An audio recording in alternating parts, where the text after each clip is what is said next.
This is Liberty Underground with Alex Snicker, Danielle Alexandre, and Greg Bowen on the 1787 Radio Network.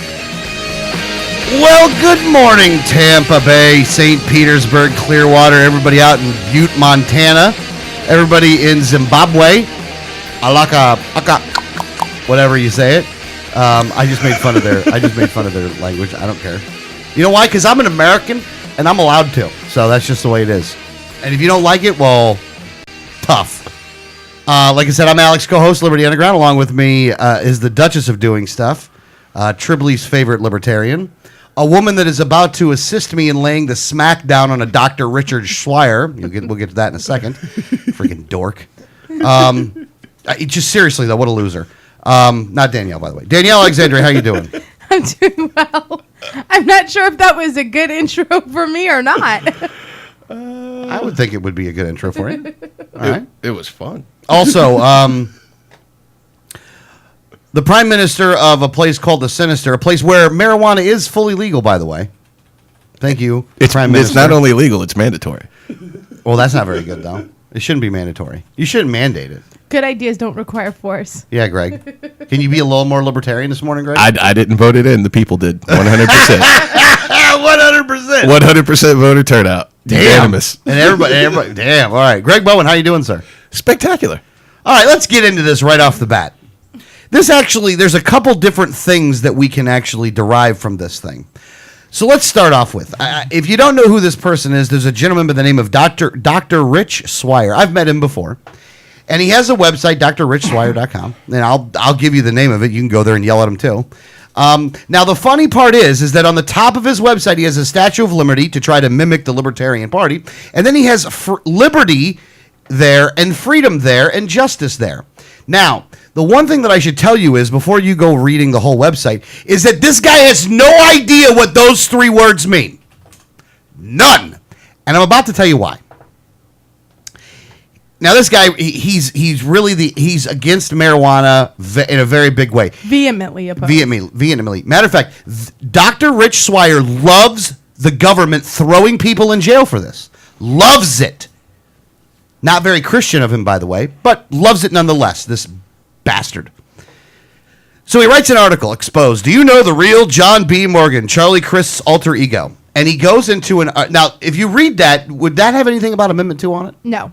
Okay. So, and he puts up a mugshot of John Morgan from 1997 when he got arrested for a DUI charge. Now, and I wrote this in the response that I gave to him on his stupid article, that I don't like John Morgan. No, me neither. I think I've made it very public. It's on record. It's well documented that I don't like John Morgan. John Morgan is an opportunist. He got on board the medical marijuana issue to try to get Charlie Crist elected. Again, these are not issues that are in dispute here. I agree with you 100%. John Morgan is a bad guy. A drunk. Well, obviously a drunk if you've watched the video. And again, I posted the video. I don't like that John Morgan's involved in Amendment 2 for this reason right here. Because simpleton scumbags like Dr. Rich Schweier will attempt to confuse the issue by equating John Morgan to medical marijuana. If John Morgan, and again, he goes into John Morgan was arrested for a DUI in 97, which, hey, look, there's a whole lot of people that have been arrested for DUIs. Well, he's been arrested for DUI several times, it looks like. No. That's all one incident. It was made to look like it was multiple incidents, but it's one incident. Oh, okay. Like, first off, Dr. Rich Schweier, again, this guy claims to be a Christian and all this stuff, is a scumbag. Well, he is a disingenuous scumbag. is that he twists things around to make it look like something that it's not. No, this was not Morgan's first DUI charge on September 10th, 1993. He accepted a plea bargain reducing his charge to reckless driving, but he was pulled over for DUI. No, he wasn't convicted. And that's only one other charge. It looks like there's 5 of them there. Well, no. It definitely looks like he's got like 7 different charges here. Yeah. But he just broke down each incident like into like 4 different incidents, even though it was the same one. Yeah. Now, the first thing that really gives you the clue as to why Dr. Rich Swire is a dumbass, he holds a doctorate in education from the University of Southern California in Los Angeles. Why would you even bother? A 25-year Army veteran who retired as lieutenant colonel. You guys know who the officers in the military were. They were the bunch of stupidest people you ever met most of the time, with some very few exceptions. With very few exceptions, but this guy's not one of them. And I've met him before, and he's a disgusting piece of shit then. He's a disgusting piece of shit now. But let's get into this whole thing. Honestly, this guy has really pissed me off. He really has pissed me off. So what he did was he wrote this thing and then equates Amendment 2 to Morgan. Again, Morgan put the money behind it. I'll totally grant you that. He put the money behind it. It was fledgling before that. But it doesn't change the fact that John Morgan is not the issue when it comes to Amendment 2. Amendment 2 is medical marijuana, whether you support it or oppose it. Who supports it is irrelevant. It really is at the end of the day. Who supports it is irrelevant. Mm-hmm. Now, their intentions as to why they support it should be made known. Again, the only reason John Morgan is behind this is because it's an off-year election, and he wants to get the Democrat base out, and he thought that this would be a good way to do it. Right, because at the end of the day, 3 months before John Morgan came out and got involved with Puffin and started getting behind Amendment 2, there was a bill in the state legislature, that's the Kathy Jordan Medical Cannabis Act, that he had nothing to do with. If he wanted to legalize medical cannabis, he could have gotten behind that bill 3 months earlier, and it could have been done already. But he didn't get behind it. He wasn't there. He didn't offer Kathy Jordan any legal assistance when she was arrested, raided by agents after the legislation was introduced. He was nowhere to be found on the issue. Well, here's the thing. Oh, go ahead. Well, the Kathy Jordan bill was absolutely the best cannabis bill going to the legislature. No question. We all understand that. The difference is that the Kathy Jordan Medical Cannabis Act did not have a clause in it that allows the state legislature to be sued by ambulance chasers like John Morgan, and that's exactly why he wrote Amendment 2 and is part of Amendment 2. Yeah. No, absolutely. Now, and one note to make. Dr. Richard Swire loves the fact that the state of Florida went down there and arrested a woman with ALS because he disagrees with her choice of medication. She would be dead right now if it wasn't for that. But Dr. Richard Swire doesn't care about that part, and he won't tell you about that part. And the reason why is because he has a different agenda, and it's to throw people in jail for do things that he disagrees with. Scumbag, right off the bat. Just to let you know where we're at on this one. I hate you. I hate this guy. And here's the thing. I'm normally a very nice person. When I go out and about and I see people, even ones I disagree with, I normally am a very nice person. Next time I see this guy, we're having this discussion and we're having it face to face. And we're going to see if he's going to have the courage of his convictions on what he said in here. So let me go down the road here. But basically, he equates one thing to the other. So let's get into the medical marijuana issue. He says, Alex Snicker, Morgan is the person and the money behind Amendment 2. It is designed to get out the pot voters and carry Charlie Crist into the governor's mansion. Again, I wouldn't disagree with that one. I do not understand your statement that keeping pot illegal makes it more accessible to our youth. Where did you come up with that absurdity? Let's answer this question first. Okay. Danielle, can you explain to me why keeping marijuana illegal actually makes it more accessible to the youth? I'm not going to give my answer. I want you to give yours. Okay.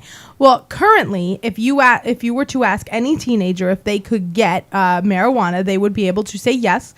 They could get it from any numerous amounts of their friends right there in their school. In fact, most patients who are looking for cannabis to treat ailments are getting it through teenagers in their family.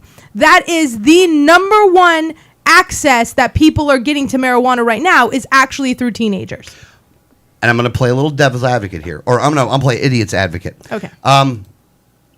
But if it's legal, then only more people would be able to get it. No, if it's legal, it actually becomes regulated. There's no market for it in the teenagers, because for a teenager to get it, they would have to have a prescription card. They would have to go to a place, and that person that was selling it to them would have to verify that they are legally allowed to have it, which a teenager under Amendment 2 would not be legally allowed to have it. So they would actually not have the access to it because it would be behind a counter and being regulated on who gets it.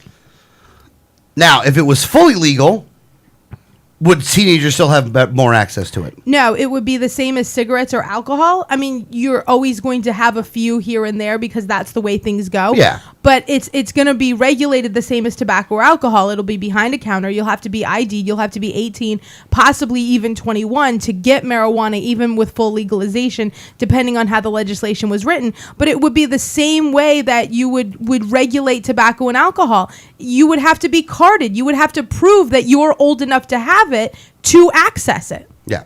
Now, and this is a pretty easy thing to discuss right here. The fact that Dr. Richard Swire doesn't get it only actually reinforces the fact that he's a moron.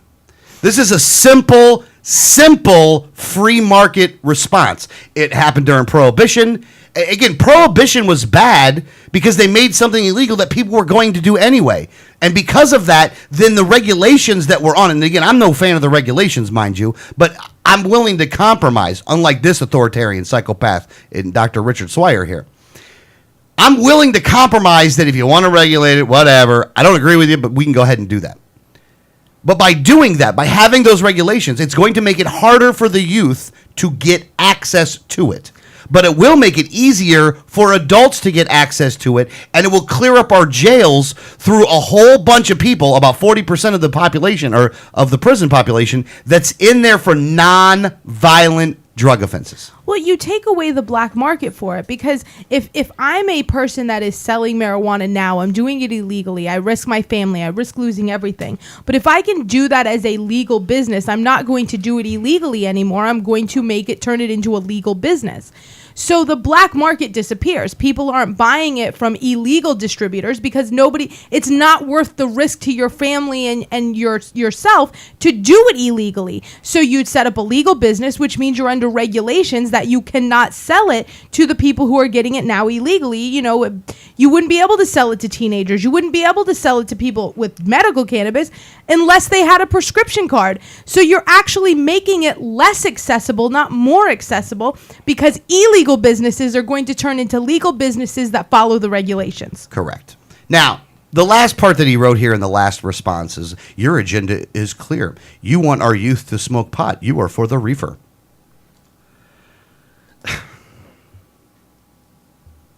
That is actually the line that pissed me off the most.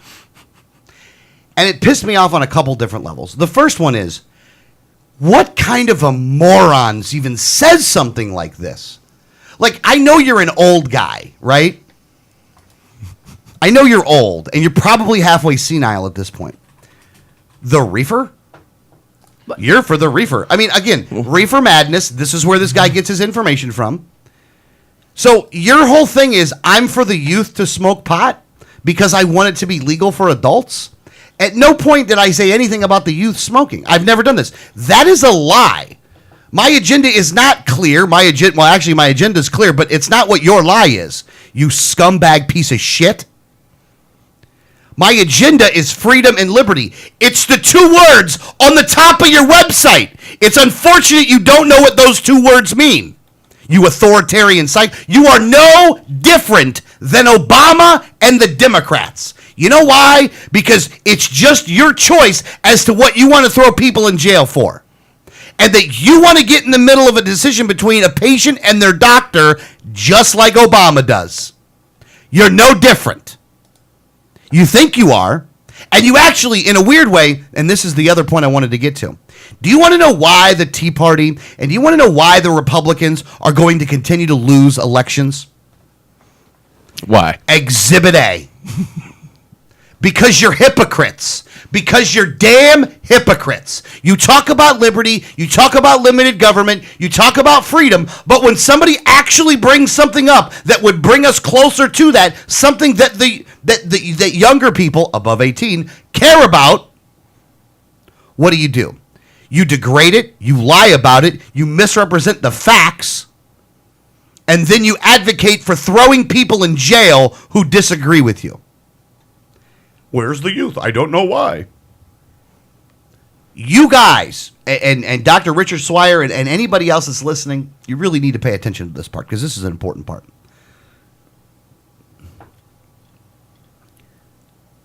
I don't consider you and me allies at all, Swire.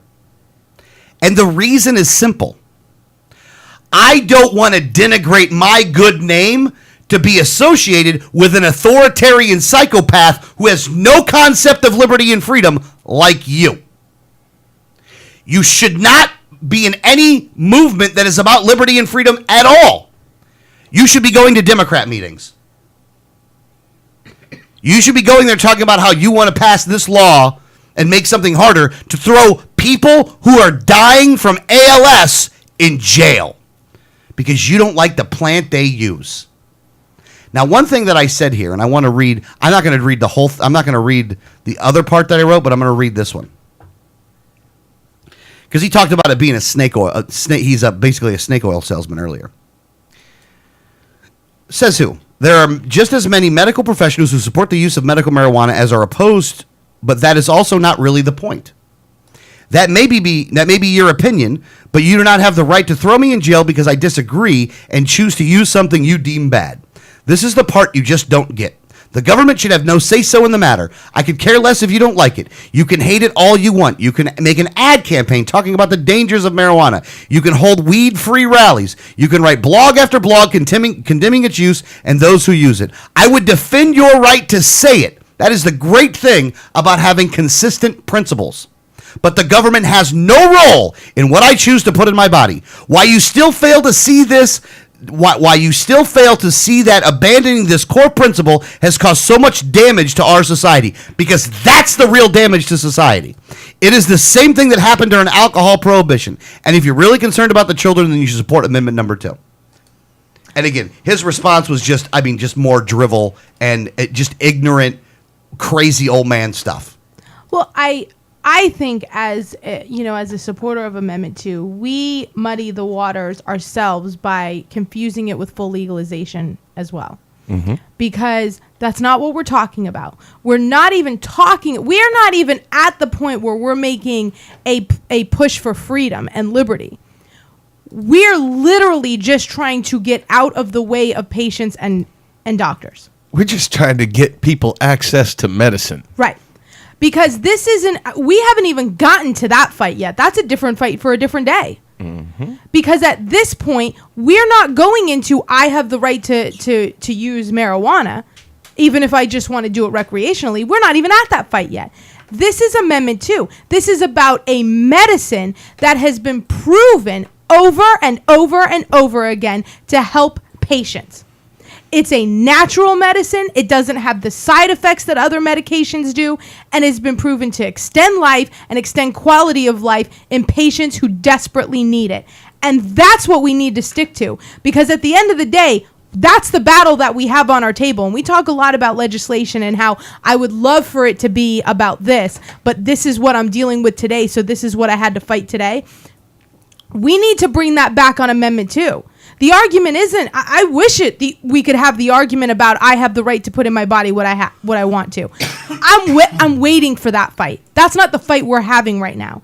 We're having a fight about a medical issue where patients are being called criminals for using a substance that extends their life with zero side effects.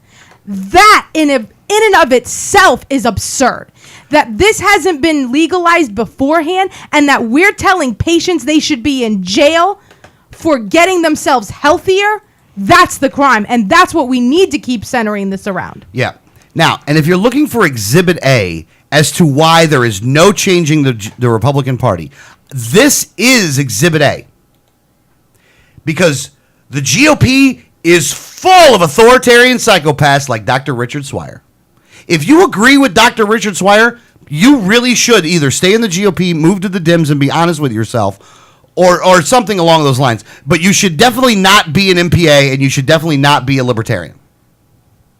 Well, they can be NPA If they want to, I don't care. But at any rate, this person is Exhibit A as to why going through the Republican Party doesn't work, because there are far too many active in the grassroots of the Republican Party that agree with this guy, that want to throw these people in jail, which is why I will be no part of the GOP. I will have no part of this.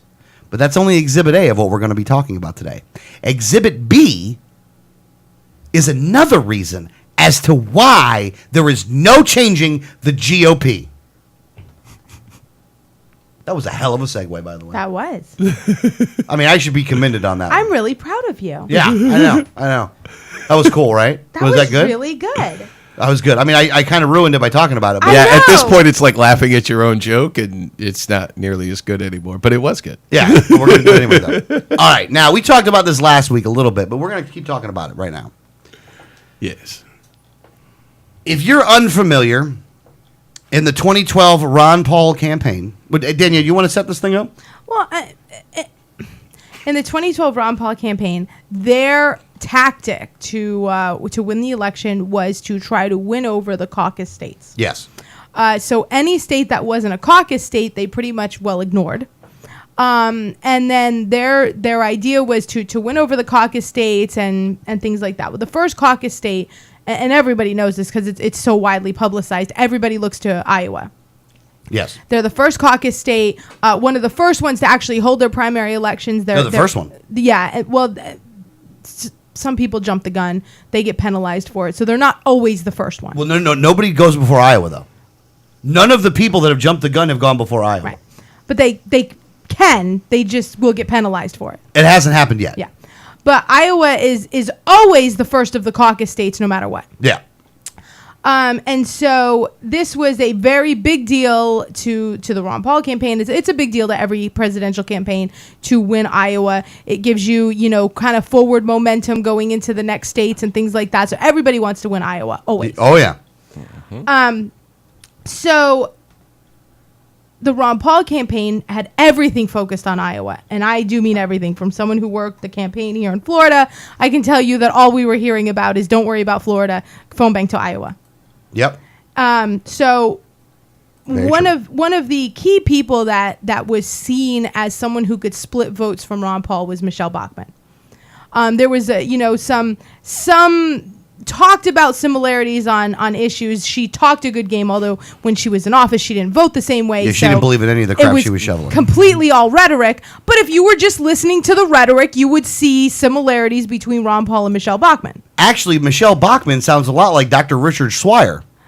Yeah. Yes, actually she does. But I'm sure he loves her. So, that was the one person that the Paul campaign looked at as that would be the one that would take the most votes from Ron Paul would be Michelle Bachmann. So that's the person you have to you have to differentiate yourself from her to win over the votes. Yeah. Well, right before the Iowa caucus, all of a sudden Michelle Bachmann's chief of staff, her campaign manager for Iowa, the main person in Iowa, defected and went over to the Ron Paul campaign and made a statement how he just didn't believe in the same things Michelle Bachmann believed, and that he really did believe in what Ron Paul believed, and this is where he belonged, and made this big huge statement right before the caucus. And this was seen as a big deal. This was a big blow to Michelle Bachmann. She ended up, Ron Paul came in third. She ended up coming in sixth. So, which was not, I mean, the polls were showing she was doing much better than that. So this was a very big blow to her campaign. Yeah, it was. It absolutely was. But now, and she always cried foul. Right from the first day. She said, something's going on here. Someone's been paid off. This guy was really happy in my campaign, and all of a sudden he left. Mm-hmm. Well, now it's 2014, and she has not stopped saying that something went wrong, and she piqued at least enough interest for there to be an investigation. And it seems like, she was kind of onto something. No, she was way onto something. Now, her campaign is also being investigated. Well, yeah, because she was no good either. Right. So there's a federal investigation going on with Michelle Bachmann's. Michelle Bachmann's campaign is under federal investigation for some other issues. But now the 2012 Ron Paul campaign is also under federal investigation because of this Sorensen leaving her campaign and going to Ron Paul's campaign, because it appears he was paid at least $73,000 from the Paul campaign or people tied to the Paul campaign. But he wasn't just paid like, hey, this is your salary, come over to our team. It was funneled through and laundered through several other companies before it got to him. Correct. Which we talked about this last week. But if you're looking for another reason as to why it's not possible to do things through the GOP, is that you can't get through the GOP unless you're doing things like this. The corruption within that party is that deep. Now, I don't know if Ron Paul himself was personally involved with this. I would imagine that he wasn't. And I know it's going to sound to say, why are you giving him the benefit of the doubt here? But I don't think that Ron would want to have anything to do with this. And I don't think the people that did it would want Ron's fingerprints on it. And I don't think that if they told Ron that he would approve of these actions. I don't believe that this man would do that. He's done some things before that I haven't agreed with when it came to, there's people that have worked and bled for his campaign that when those people ran for office, that he not only did not do anything to help those people, he actually supported their competition. But he's been honest about that, though. It wasn't like he lied about that. And technically, he was saying how he did it, and so it wasn't really wrong. But the people that are in play here is Jesse Benton and John Tate. Mm-hmm. Now, again, if you've listened to this show for any length of time, you know we don't like Jesse Benton and we don't like John Tate. Now, some of the reasons we don't like Jesse Benton or John Tate is because they're not trustworthy individuals. Obviously. Obviously, now we're way more right than we even knew. Because I didn't even think that they were willing to stoop this low. However, they were. I can't wait for the investigation to finish up here. And this is not just some kind of attack on Ron, by the way. So do not play. There's a lot of people are going to go, this is just an attack by the establishment, and you guys are helping them out, and yada, yada, yada. If we're not going to be honest with ourselves as to what these people are doing, then there is no sense in even having a movement anymore. We're going to have to be willing that if someone breaks the law, which money laundering to do this is breaking the damn law, you're hiding something. Why? Why are you hiding it? If it's not wrong, then you shouldn't be hiding it. Again, I'm not saying that, you didn't do anything wrong, whatever, but they did this on purpose to bring this guy over. This guy it's not that he agreed with Ron Paul, he agreed with large sums of money. And the reason why it's an odd number, this $73,000, because I looked at that and said, well, that's an odd number. There is a $27,000 check that he never cashed. So is that $100,000? Yeah. But apparently at some point he was like, oh man, I may be in trouble here. Let me just hide this check away. This guy's going to jail, by the way, for this. Yes, yeah. He is. And possibly several others. And I know you guys had talked about it on Friday, but on Saturday, Jesse Benton quit Mitch McConnell's campaign team. Yeah. And so if you're innocent, you don't quit, by the way. Right. He, called it a major distraction and all these other things. What I found to be very funny, and a few people have already called him out, because I read he very publicly quit and defends himself and says how false these are, but he uses the scripture down at the bottom, and I read it and I knew the scripture, but I knew he had it in the wrong place, and it caught my eye, because if you're a person of faith and you are going to invoke scriptures, the one thing you should do is make sure that you're quoting it from the right place. And I have news for Jesse Benton. There is no 16th chapter in the book of James. Another scumbag.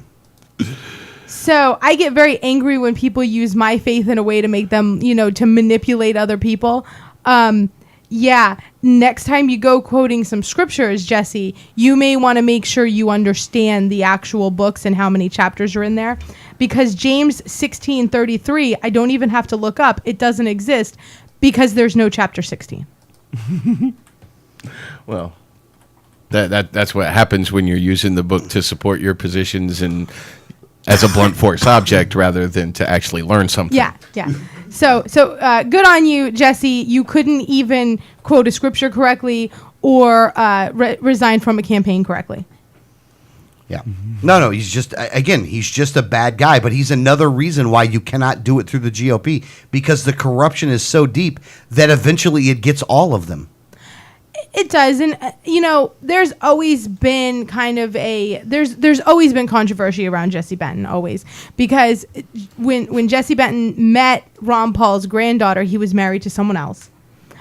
So it was always a rumor that he kind of started this affair, or not affair, but I guess he got divorced first and then immediately started dating Ron Paul's granddaughter. And it was always said that he really did this just to position himself to be able to be in a presidential campaign. Yeah. Oh, yeah. No. This guy did it. And again, I don't know why they don't see this, but look, what happens, love's a weird animal. I'm sure Ron just wants his granddaughter to be happy, and he thinks it's love, and I'm sure Jesse's lied to him several occasions and said that it is. Again, I don't even know that part of it, so it could very well be. But we do know one thing. He was married or he was with somebody else, dumped her to get with this person. Yeah. I mean, it tells you all you need to know about Jesse Benton, by the way. Again, this guy is a bad guy. And again, another reason you were looking for Exhibit B, why you don't do this through the Democrat Party, this is it. Or the Republicans. Or the Republican Party. This is it. Full of people like Dr. Swire and full of people like Jesse Benton. Yep. If that's who you want to stand with, by all means, go ahead. Have a good time. Stop talking about liberty and freedom. Just stop doing it because you don't believe in it. Stop talking about getting rid of the corruption because you're corrupt by just being there. Yep. And get out. Get out. Sometimes I do these rants, and there's people that listen to the show that are still in the GOP, and they think I'm yelling at them. You are. Yeah. When I see them, I go, nah, I'm not really yelling at you. But now that I think about it, you're totally yelling at them. I'm totally yelling at them. They're right. I am yelling at you. I'm doing it out of love, though. Some of these people actually do think that there's a possibility they can be done through the GOP. God bless you for that. Really, God bless you for it. But just realize, you're seeing every sign you need to see that this is not going to work this way. And truth be told, we need your help in the LP. Build the party that you really belong to. Just come and build the party with us. Please. I mean, what do I got to do? Look, I've tried everything else. I've yelled. I've screamed. I'm down to begging and pleading at this point. Come on over. Just come on over, man. Trust me, you will feel so much better after you leave the Republican Party and you come over to the Libertarian Party. You're instantly going to have a euphoric feeling, kind of like you're high. And you won't even need marijuana. What were you going to say, Greg? Well, even if you don't come over to the LP, just stop fighting against the LP and stop supporting the Republicans. Yeah. Go NPA. I'm fine with that. Go NPA. That's half a win. Just get away from the Republicans. Stop supporting them. Stop giving them excuses for every corrupt bullshit decision that they make, and just stop helping them and stop hurting us. Is that okay? And if this wasn't enough to let you know that Republicans are corrupt, Rob McDonald was also found guilty in his trial, and his wife were found guilty on 11 counts of corruption. Yeah. I think the one thing that surprised this guy was the fact that he actually went to jail for it. Well, yeah, he's going to jail, and so is his wife. Yeah. Good. I'm glad. You know what? That's 2 down and about 1 million more politicians to go. Yeah. I want every politician that's currently in office right now, I want them investigated, and any that have done wrongdoing should be thrown in jail. I want a whole lot of prayer meetings in jail with with the Republicans, and I want whatever the Democrats do, Satan or whatever. I want those guys to have their meetings too. I want them in jail. I want them in. And you know what? We're going to have to release the nonviolent drug offenders in order to make room. But I think it's a cause worthy of your support. And here's how you know the Republicans are not going to help you. That you should not be supporting them because they're spending all their time worried about the wrong issues. They're spending all their time worried about poor black people looting stores in Missouri, but they are not saying anything about the rich white people looting your future in D.C. and Wall Street. Yeah. They don't want to hold any of them accountable. Yeah. And the Democrats don't want to hold them accountable either. The Democrats they don't just either. use it for. But we're not talking about them right now. That's right. That's right. We can get into that if you want. They don't really care about what's really important. Correct. And then you look at guys like Dr. Swire, who, when we get to an important issue, when we start to affect real change in a significant way that is going to help people, they start fighting against it. They start using old rhetoric. They start giving you ridiculous arguments to stop movements toward more liberty and more freedom and righteous law. Yeah. Oh, yeah. No. These guys are totally doing that stuff. That's the problem. That is really the problem at the end of the day, is they're not willing to have an honest discussion of this issue. And they don't understand the liberty that they claim to support. They just don't. Again, I don't, and like I wrote in the thing, you want to be against marijuana, go ahead. You want to rally against it, go ahead. You want to write a blog on, say, how bad it is that people smoke marijuana, go right ahead. Do you want to even shame people that are smoking marijuana in public? By all rights, you have the right to do that. As long as you're not infringing on their rights. If you want to own a business and say, nobody that smokes marijuana should be allowed in my building, I'm for that. Right. Go ahead. I mean, you're never going to figure it out. And you're probably going to run out of business. You'll probably go out of business because there's a lot more people smoking marijuana than you think. A lot more than you think. Again, you only get the people that are admitting to it in the numbers. Yeah. 9 out of 10 people have probably been smoking marijuana in the past 2 years. 8 out of 10. No, I would say 7 out of 10. All right, maybe we'll go 7 out of 10. But if you, as a business owner, said, I don't want people that smoke marijuana in my establishment, and if I catch anybody that is, I can throw them out, go ahead. I don't care. You're allowed to do that. Greg, you're looking at me funny when I say that, though.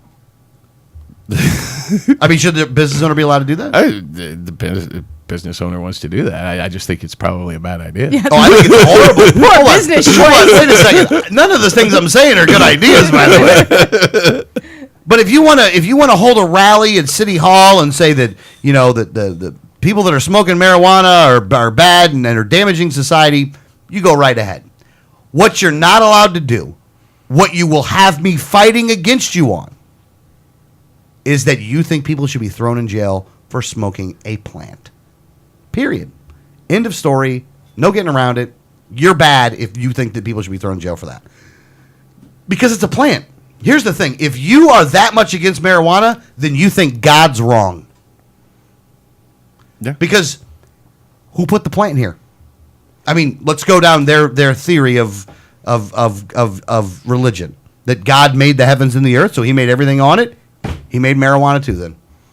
Well, but I mean, they're consistent in their views that God's wrong because, you know, God made homosexuals and they're an abomination also. And, all these things, they hate God's creation. They make it clear. Yeah. Now, the other thing is this. You also hate the founding fathers of this country. Yes. Because it was George Washington that grew hemp along with other people. Well, I think they all grew Yeah, hemp. I think they all grew hemp. And they were all smoking pot during the Constitutional Convention. Well, that's debatable, but they were smoking hemp at least at some points in there. Not maybe not in the meetings themselves, but at least afterwards. That is, if you look at the letters between the founders, they were definitely smoking hemp. Yeah, I got it. They do call it hemp. They don't call it marijuana. And Yeah, but well, that's because that's a Mexican street drug name for it. Right. It wasn't even called marijuana here until Mexicans started coming here, and it wasn't even a common term until they started using it to get it outlawed. Right. Yeah. Because doctors supported cannabis. Doctors didn't support marijuana because they didn't know what it was. Right. Yeah. So that's the first two things going on right here. And again, I am looking forward to seeing this guy again because it is going to be a very passionate and very loud confrontation. Please let me know when that's going to happen. You never can tell, though. You never can tell. Actually, it might be in a couple weeks, to be honest with you. I'm actually thinking it's going to be in a couple weeks. If you think you know when it's going to happen, if you think you have a little bit of heads up, give me a heads up because I want to try and be there. All right. Really. Danielle doesn't like it, by the way. Well, then I'll drive you instead. Well, no. I'm going to go outside of it, though. I'm not going to It do it inside. doesn't matter. You're there representing someone else. Oh, okay. Man, it sucks. All right, at any rate, what else are we getting into this morning? Well, Greg had the case of the missing emails. Yeah, I think it is pretty interesting that it turns out that Lois Lerner's emails are not missing after all. Imagine that. Department of Justice attorneys for the Internal Revenue Service told Judicial Watch that Lois Lerner's emails, indeed all government computer records, are backed up by the federal government in case of a government-wide catastrophe. The Obama administration attorney said that this backup system would be too onerous to search. So they're there. They're just too lazy to go get them. Yes. Yes. And I recommend that all of you who are listening do this with your records. That way, when the IRS calls you for an audit, you just say, sorry, it's too onerous to search. Well, you know, just bring them the boxes and say, hey, you can search. Yeah, here, go ahead. Here you go. There's the boxes of 7 years worth of receipts. Good luck. Have fun. Enjoy yourself. They're in no order whatsoever, so you'll have to search the entire records over there to find the one receipt you're looking for. But yeah, okay. Yeah. So exactly how many stories have we been given by the Obama administration that are lies, outright lies, because they have said at least 3 different cases of why they're destroyed, completely missing, cannot be found Right. at all, unrecoverable, whatever. The hard drives went out. The hard drive was bad. Then the backup hard drive was also no good. Then the backup service to the IRS had been canceled, and the archive function on anything also was no good. But apparently that actually didn't happen there right there. They just don't want to look. And her BlackBerry was intentionally destroyed, so we couldn't get the email. Oh yeah, then the BlackBerry was destroyed. I hate these people. Oops. They offend me. They offend me in a very, very serious way. Here's the thing. This is not a case for why Lois Lerner should go to jail, by the way. This is a case why we should eliminate the IRS entirely. Well, it's a case of why we should eliminate the IRS entirely, and it's a case of how corrupt the Obama administration is, how much of a flagrant liar Obama is. Because from the beginning, from his first day on the campaign trail, he has been talking about transparency in government. Yep. And from the time he has been in office, from the moment that he was sworn in, he has done nothing but hide and cover up the truth when it reflects poorly upon him and his cohorts.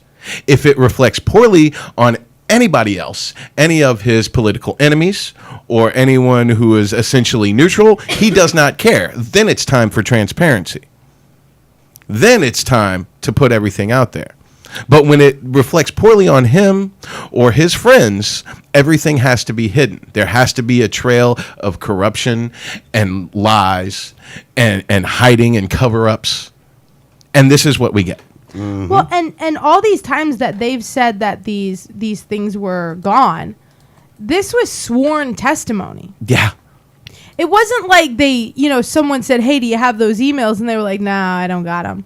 This was sworn testimony that these things were not backed up, that they didn't have them, that they didn't exist. Yeah. It's not like this comes from an email from the Department of Justice IT guy going, I'm on lunch and I'm having trouble finding them. No, like you said, this is congressional testimony. Mm-hmm. They can go to prison for this. They won't, but they could. If it was you or I, we'd go to prison for it. End the damn IRS. End it. And put Lois Lerner in jail. She should not get immunity. They should make them give these files up. They should find out what the hell she was doing, because you know it's got to be bad. And you throw that woman in jail. Not just her. Put her in the man prison, though.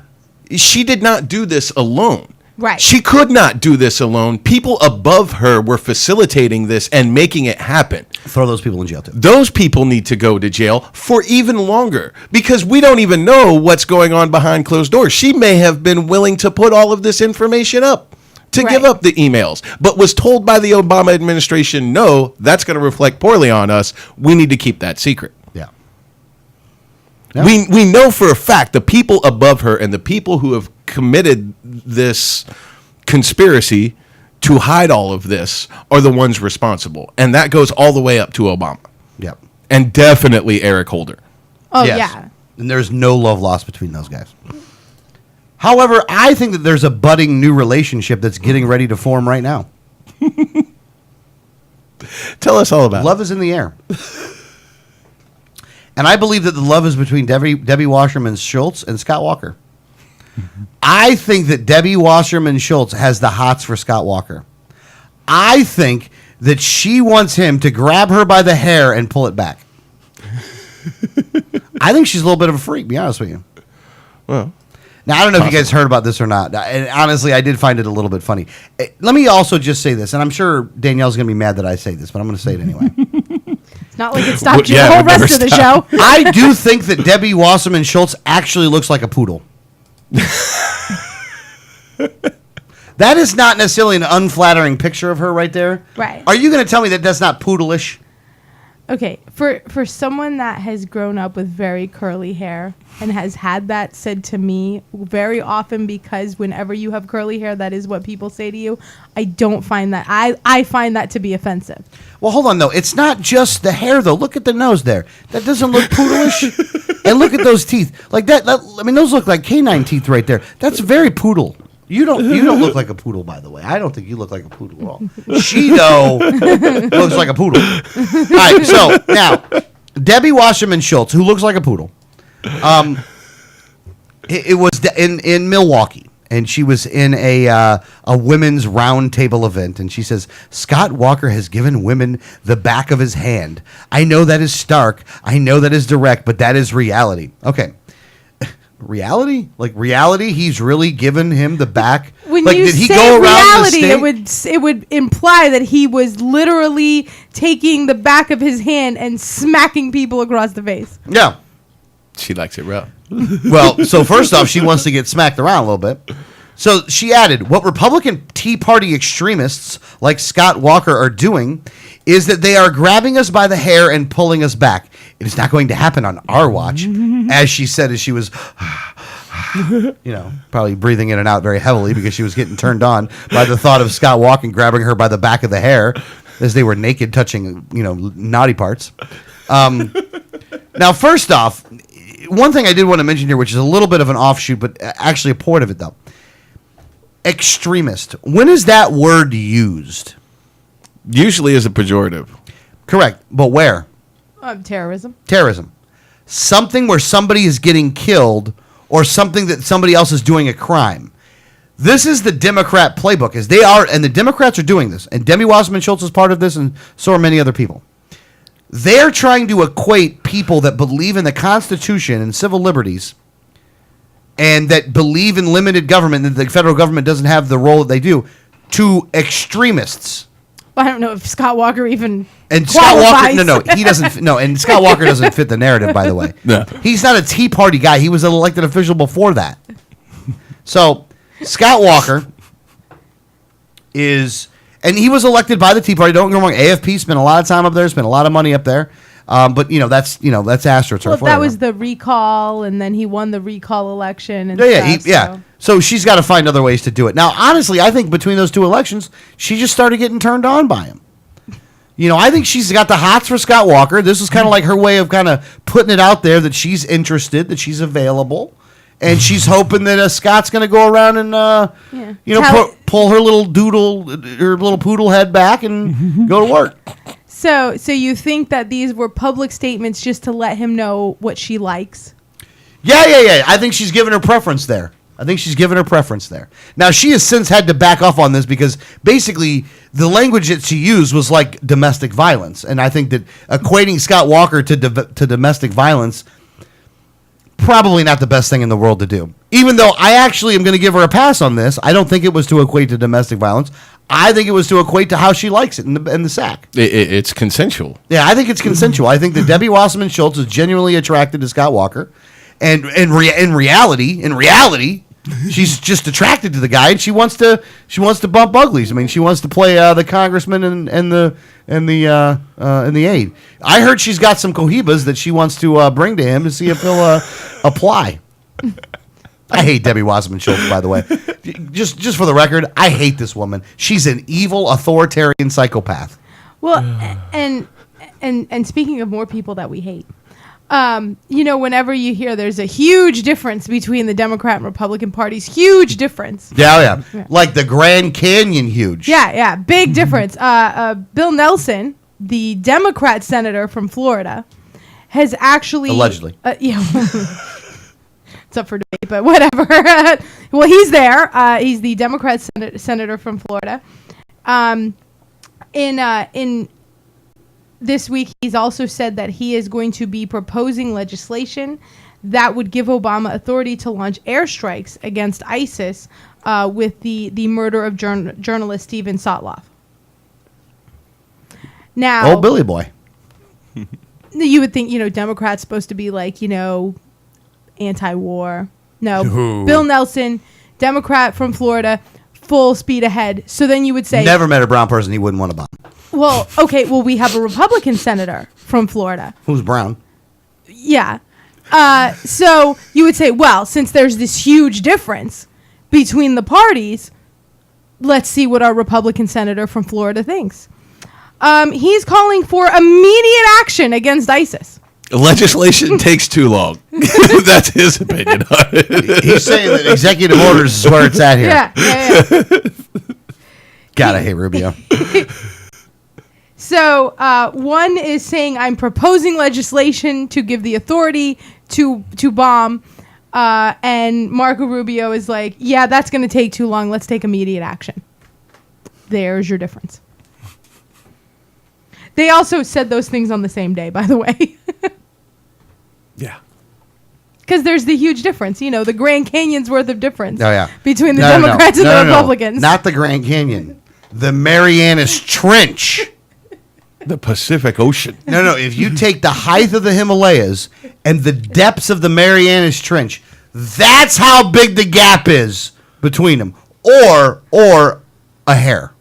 A frog's hair. A frog's hair. Yeah. It's one of the two, though. It's one of the two. I'm actually going to go with option B on there. I think it's the frog. Yeah. There's no difference between them. They're all on the take, too. But at any rate. Yeah. They're so far away from each other that they go all the way around the circle back to the same spot. Yeah, they've circled back around to meet each other. Amazing how that is. Marco Rubio, the great neocon hope. And apparently Bill Nelson is also jockeying to be the great neocon hope. Here's the thing. I'd have more respect for those two. Why don't you guys don uniforms, and put some sand camis on, get yourself an M16, get a cleaning kit, make sure you got that, a couple magazines, you get some rounds, bring some water, very hot over there. And you take your ass over there and you do something. And if you're not going to do that, you chicken hawk scumbags, then shut up. However, we ought to take immediate action against ISIS.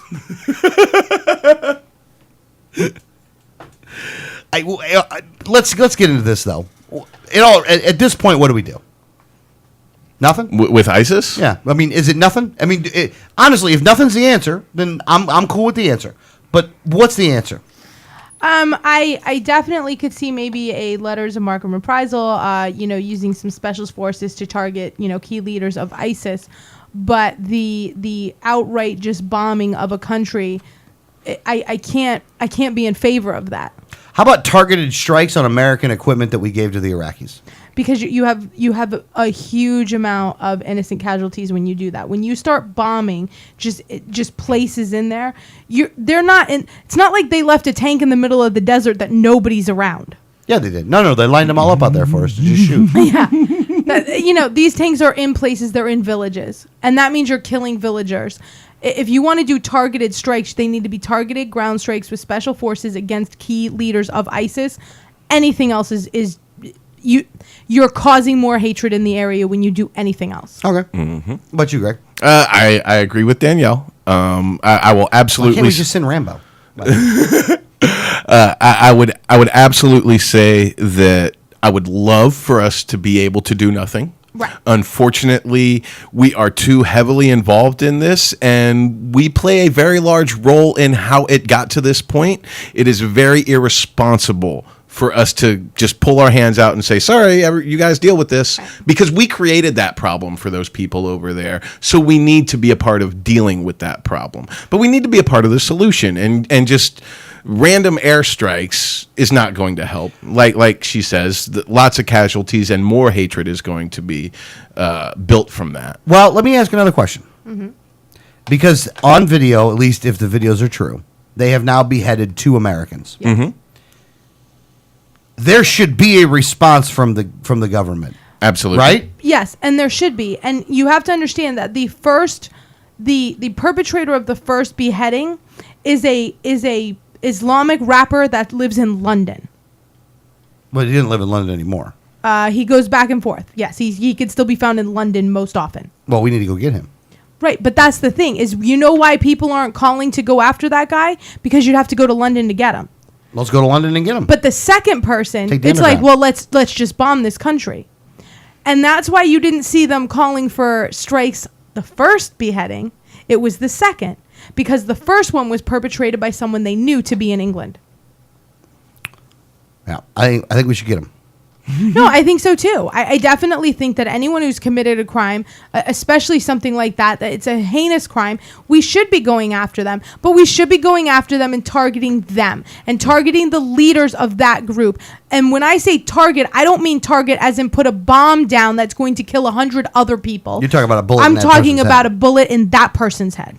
Yes. We have spent a lot of time and money training some of the most elite individuals to fight in the world.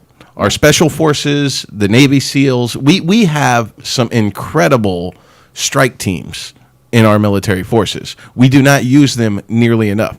I think everybody Well, not that you know of. Well, we don't use them nearly enough to accomplish the correct goals. Oh, I got you. Yeah, that's true. I think everyone in here agrees that the way going with the official story of the Osama bin Laden Right.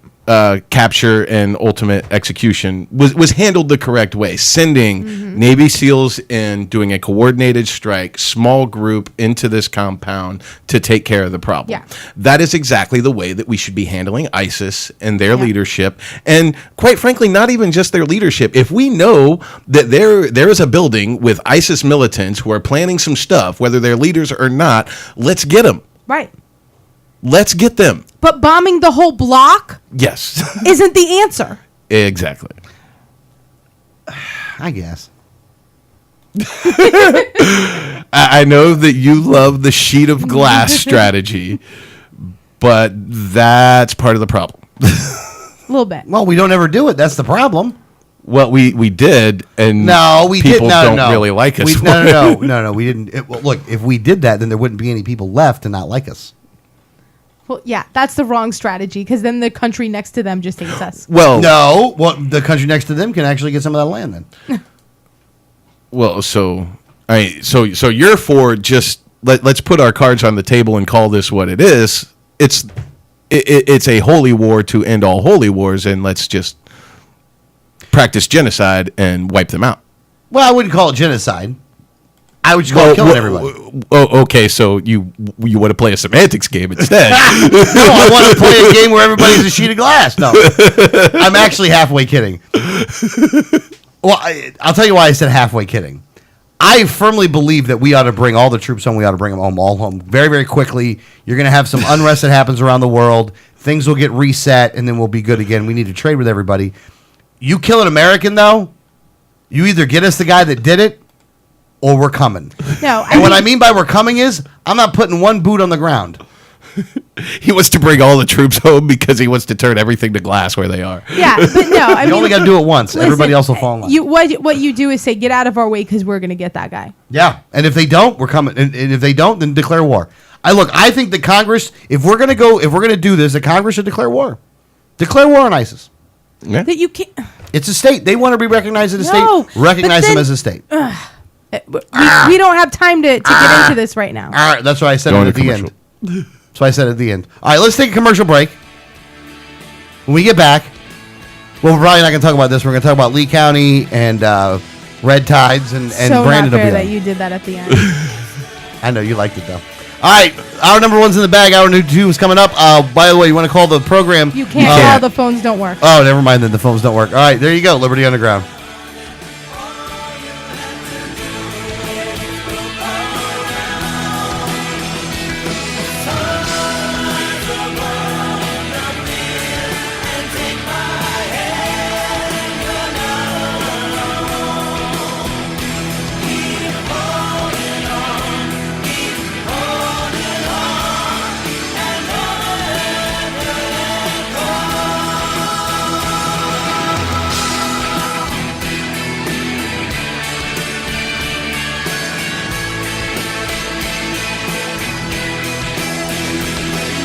Hi, this is Gary Johnson, and you're listening to the 1787 Radio Network.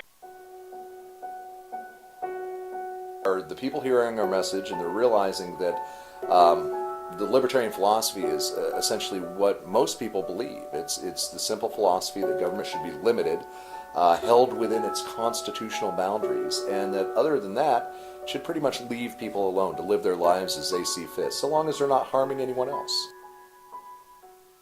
I'm Adrian Wiley, Libertarian candidate for Governor of Florida, and I approve this message.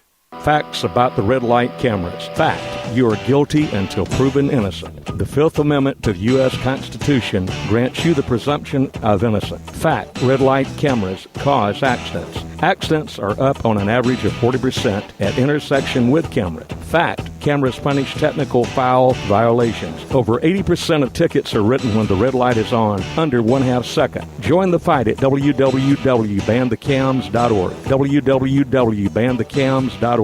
If you received a ticket in Florida, contact Oropesa Law Offices, 800-774-9883 or tacklemyticket.com. Attorney Oropesa understands the stress associated with being charged with a traffic ticket. In many non-criminal ticket cases, there may be no court appearance, no points, and no traffic school. Attorney Oropesa handles criminal violations, DUI, and license suspension matters. Don't face these serious legal matters alone. Initial consultation is free. Call now and you will be advised about any potential defense, constitutional rights violations, the possibility of having your driving privileges restored, or preventing a suspension from going into effect. If you've been classified as a habitual traffic offender, have a driver's license suspension matter, or a pending DUI case, call Oropesa Law Offices now so you can be advised about your particular case. Call 1-800-774-9883 24 hours a day, 7 days a week, or visit tacklemyticket.com. Main office in Pinellas County and serving all of the Tampa Bay area.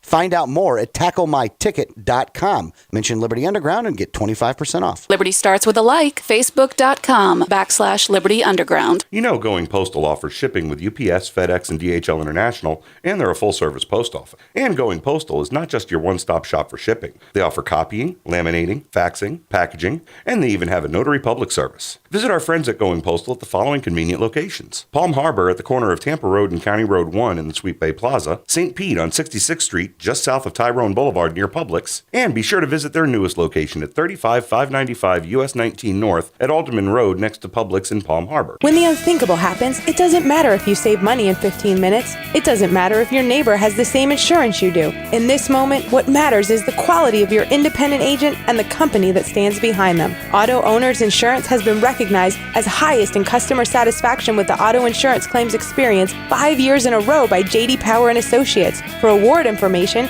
go to jdpower.com. Call Row Insurance in Newport Richey today at 727-376-0030.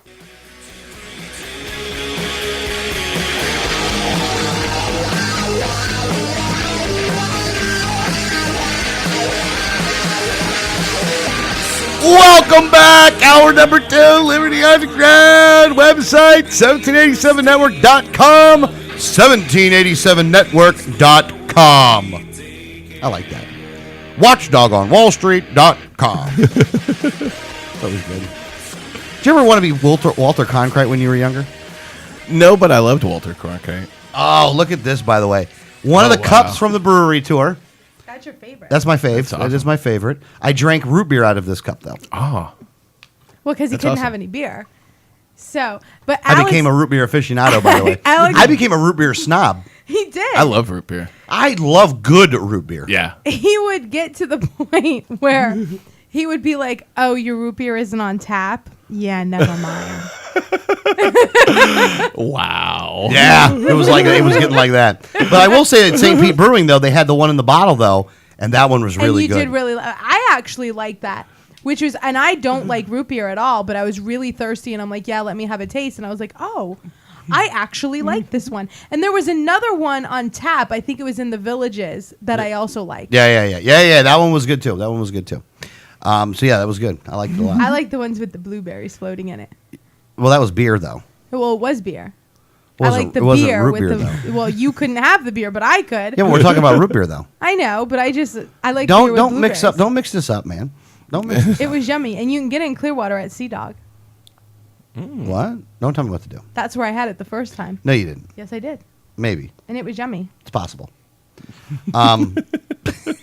Because I could have beer. Although I never had time to actually finish one. I didn't have a beer at every location. And every time I did say, you know what? This is our last stop. I do want a beer. I would drink like a third of it. And then it would be like, oh, I've been busy. I haven't been able to drink this. And then we'd have to leave. I guess. You guess. You were there. I don't agree with you. Oh, Rainbow, your argument is invalid. I kept doing that in the car. It was so funny. All right, let's talk about Lee. Let's talk about Lee County, by the way. Well, yeah, Lee County actually had something very well. You guys talked about it on Friday. Good and bad all at the Good same and time. bad all at the same time. They had right before you guys went on air on Friday. I think it was on Thursday. They opted out of the Common Core testing, all the standardized tests, the FCAT, the Common Core test, all of the tests. They opted out, and then on Tuesday they reconvened and rescinded their vote. Scumbags. Being strong-armed by federal government money. And that is what it was. Absolutely. They were just the Department of Education basically came down and sent them a strongly worded letter. And Except for they listened. Except they listened. The strongly worded letter said that their high school graduates may not be able to graduate, that their funding would be completely taken away, and several other major things. Now, there is a way to graduate without taking the standardized test. There is an equivalent that like homeschoolers can do and not take this test. So if they were to give the same equivalent to the regular schools, there would be no issue with the schools opting out and graduates graduating. Because homeschoolers do it all the time. Homeschool students almost never take they have an option, parents have an option to bring them to the school for the standardized test, or they can do what's called a test equivalent, and they have to do like a couple extra classes, and then that would be considered the test equivalent, and they could still graduate. Most homeschoolers do not opt for the test. They do opt for the equivalent. So high schoolers very often graduate without taking these tests. Yeah, but they scared the crap out of them, and we even kind of we didn't say it too much out loud, but we were like, man, this ain't gonna fly. Well, I didn't say it too loudly because I know the guys in Lee County worked really hard to get this done, and they saw it as a big win. And when I had read it, I looked at it as they didn't do the things beforehand to make this sustainable. Mm-hmm. So while it was a good measure, it wasn't something that could, like, the way they did it wasn't the way that would work. So I kind of had a feeling that at some point it would either have to be rescinded or the funding was going to leave. That is something that the Department of Education is absolutely correct on. The Florida Department of Education, within the statutes, the funding to schools is based on their test scores on the standardized tests. So if you opt out of it, you are going to lose the state funding. Correct. But if you were to cut your local budget to where you didn't need the state funding, then you can opt out and say, well, that's fine. We don't need your money anyways. Yes. Correct. So, little hint to Lee County or any other county that's going to try to do this, work on cutting your budgets to the point where you are not in need of the state funds, and then opt out of all this stuff, because then when they send you the strongly worded letter, you could say, yeah, pound sand, we don't really care about your threats. Yeah. Well, look, and this does bring up another point, by the way. And how do you fight? It's probably a good way to say it. When it comes to Common Core right now, you have a lot of different schools of thought here. Pardon the pun. Schools of thought. One of them is what they were trying to do in Lee County. Strong arm their current representatives to opt out. Not a bad way, but again, if you don't do the things ahead of time, it's not going to work. The second way, and we were getting some emails on this, is to sue. Now, between those two methods, I would say going to the school boards and getting them to opt out is probably the better of the two options. Yes. I don't think that suing is the good option here. It's a waste of money. I do think that it is a waste of money. However, I think that some people's hearts are in the right places on this one. I think they're genuinely trying to, some of them are genuinely trying to fix it. The ones that I've seen, I think, are genuinely trying to fix it. I don't think that they have any nefarious motives. Now, there have been people that are trying to do things legally that have had nefarious motives. This is not that in this case, I don't believe. But the third option, and in really the only option that I truly do support, is that you have to replace these people, the politicians in office. Mm-hmm. And you have to replace them with people that would be willing to do the things that you want to do. Because in order to do that, they have to, like Danielle said, you can't just opt out. You have to. Well, you're distracting me now. This is the opt-out story. Don't show me that. Don't show me the picture. You weren't looking at a picture of an opt-out screen. You were looking at somebody a woman that opted out on having a top. I was reading the bottom. At least it looked like that to me. Sorry, squirrel. Something shiny. Totally got me off track, by the way. But I support replacing these people. Yes. But you got to replace them at all levels. We have to replace our current politicians.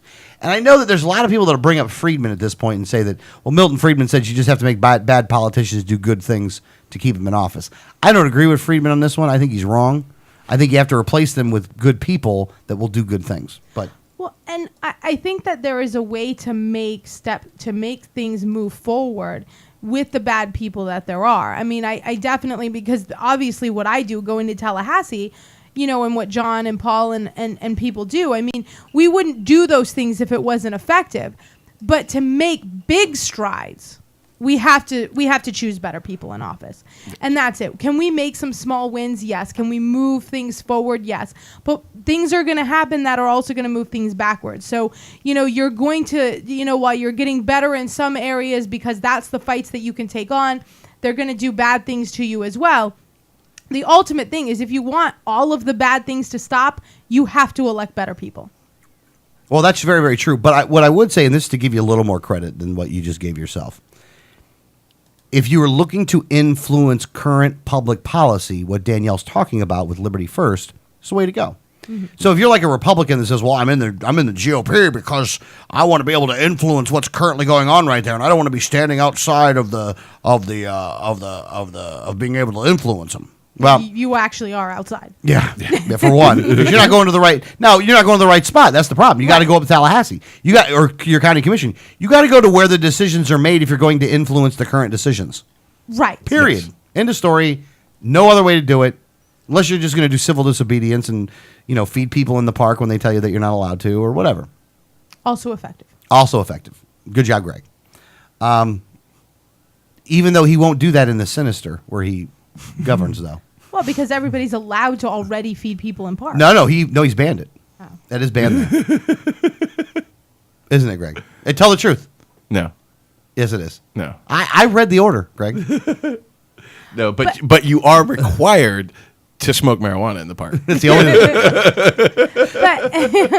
No, I mean, Which is so dangerous, by the way, that they're going to require people to smoke marijuana and yet not have the ability to feed people because you got a lot of hungry people there. it's mutiny. You have just created a mutinous situation. You have, Greg. I'm not going to stand for it. either. It's all for entertainment value. No, I'm putting it on pay-per-view. I'd watch that. So, we and you hear us talk about the different parties and, getting out of the Republicans and the Democrat parties because they don't represent you. But in all honesty, if you're in there because you want to influence things, you don't influence policy by going to people that don't institute policy.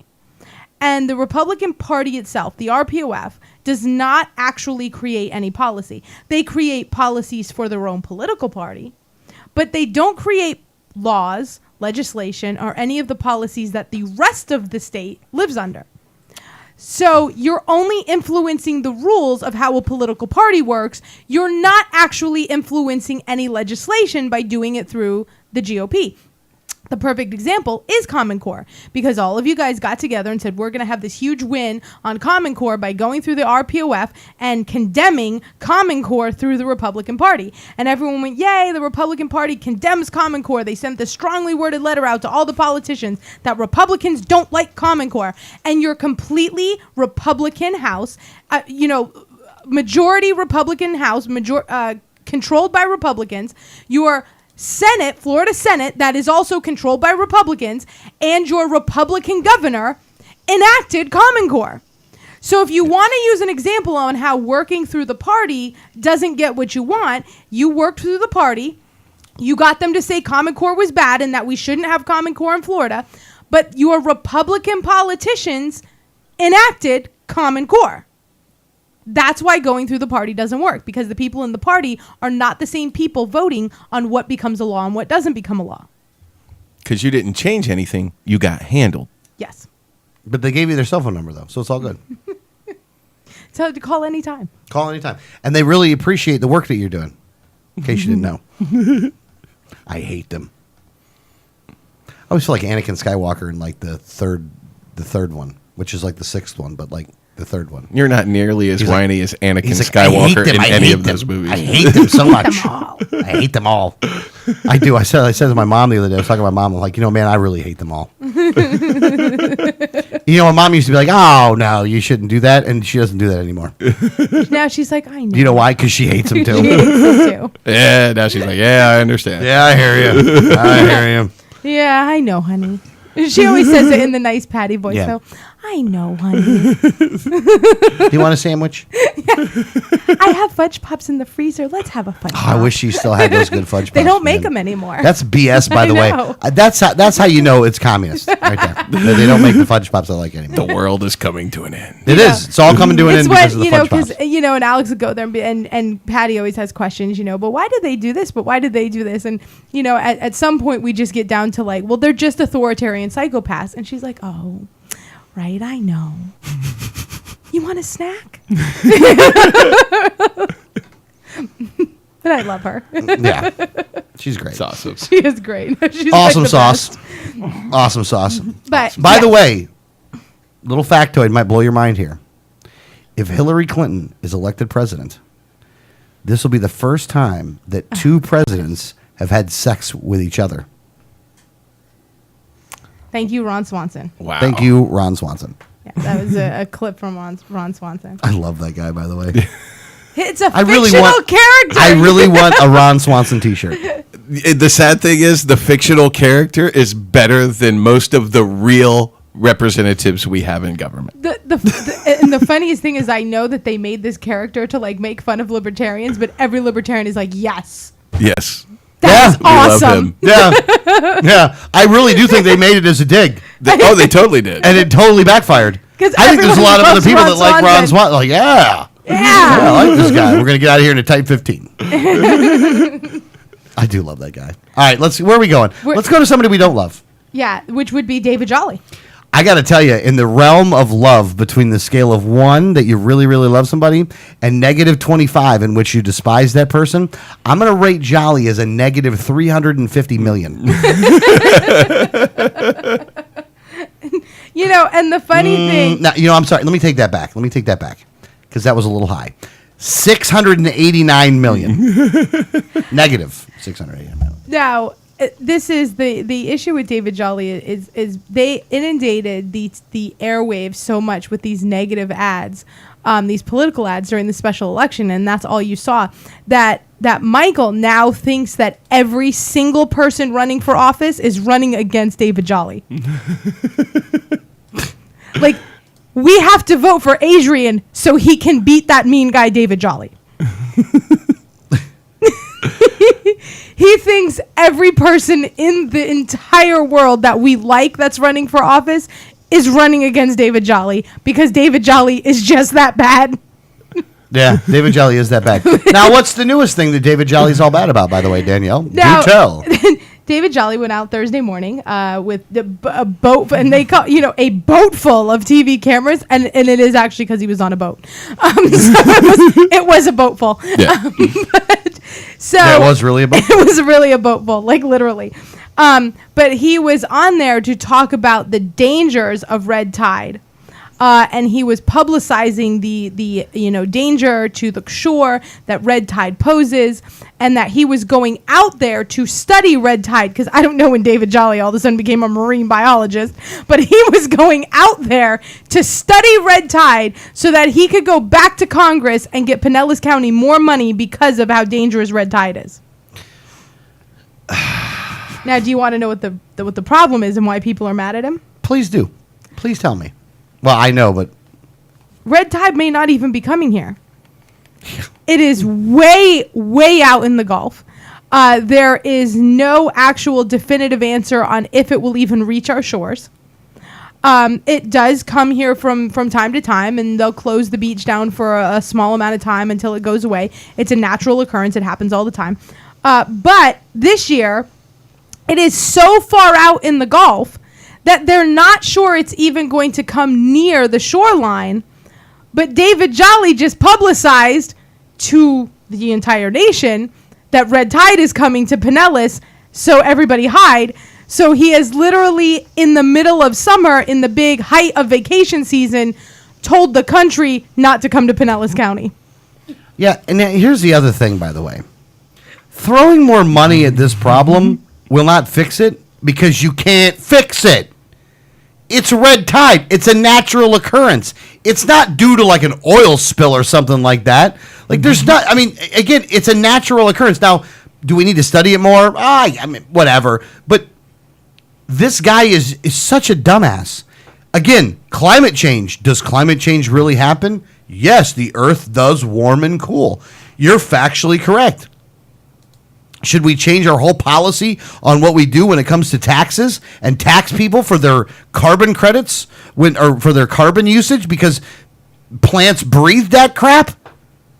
Like, again, David Jolly is showing why there is a frog's hair difference between Democrats and Republicans. This sounds like a stunt Alex Sink would do. Like, did he hire Sink? Did he hire the Sink campaign to try to figure out new issues to bring the Dems over? This is red tide it's a natural occurrence that is an algae that is harmful to marine life. It could be harmful to people if you were to ingest enough of it. It hasn't been proven to be very harmful to humans, but it's it's not pretty to swim in, and it will make fish die, so you'll have the smell of dead fish and stuff. It's not pleasant. Oh, I think I figured it out. I know how we can fix this. Let's make it illegal. Red tide is illegal. Red tide is now illegal. That'll stop it. Yeah, But go arrest Mother Nature, you dumbass. it's 5 miles off the coast of Pinellas County and has almost zero surface movement. So the chances of it actually coming to shore are actually they're a little slightly above slim, but not very likely to come to shore. Like Richard Simmons in his 60s slim. Yeah. Like he's got a little weight on there. Got a little belly to him. But he's still pretty thin though. But yeah, legs are pretty skinny. Yeah. Kind of like an old alcoholic. Yeah. So this is what they're mad at, is he went out there to create fear of a problem that may not be a problem. Yeah, to try to stop people from coming. Here's the thing. If you think red tide's coming to St. Pete, Clearwater, and you're looking to go on vacation, Do you think that you're going to keep St. Pete Clearwater on your list of places to go, or do you think you might go somewhere else? I would go somewhere else. Well, I mean, look, it's not a factor for me, but Well, it is because you don't go in the water, and I don't go in the water. I'm not going in the water. I don't go in the water either, but I let the kids go in. Yeah. No, I got you. The kids can handle it. Yeah, no, they're good. They're resilient. Yeah, they'll take it. No, red tide works out, man. It's like vitamins. Now, he did say he'll keep doing it without an apology. He says that the same critics will be the same ones that if we have a red tide outbreak tomorrow will ask why I hadn't done more and come sooner. No, I wouldn't be the one that does that there, big guy. No, I wouldn't. You know, and I'm just so sick of these guys thinking like that they can beat Mother Nature. We have to do something about red tide. It's a natural occurrence. You should jail Mother Nature and tell her to stop sending this red tide. Yes. Put her in jail next to the dope heads and the reefers. Next to those guys on the reefer. Next, we're banning earthquakes and hurricanes. Right? Oh, no, we already banned those, man. Plate tectonics is illegal. Yeah. No mantle shift here. That asteroid can't hit the Earth. That's illegal. Well, if it enters the atmosphere, we're throwing it in jail.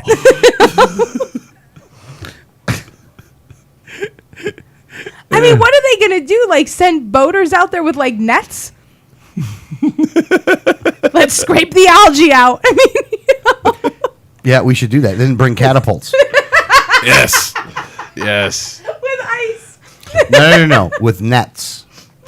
That way you catapult the net out there, then you bring the net back. That brings in that brings out the tide.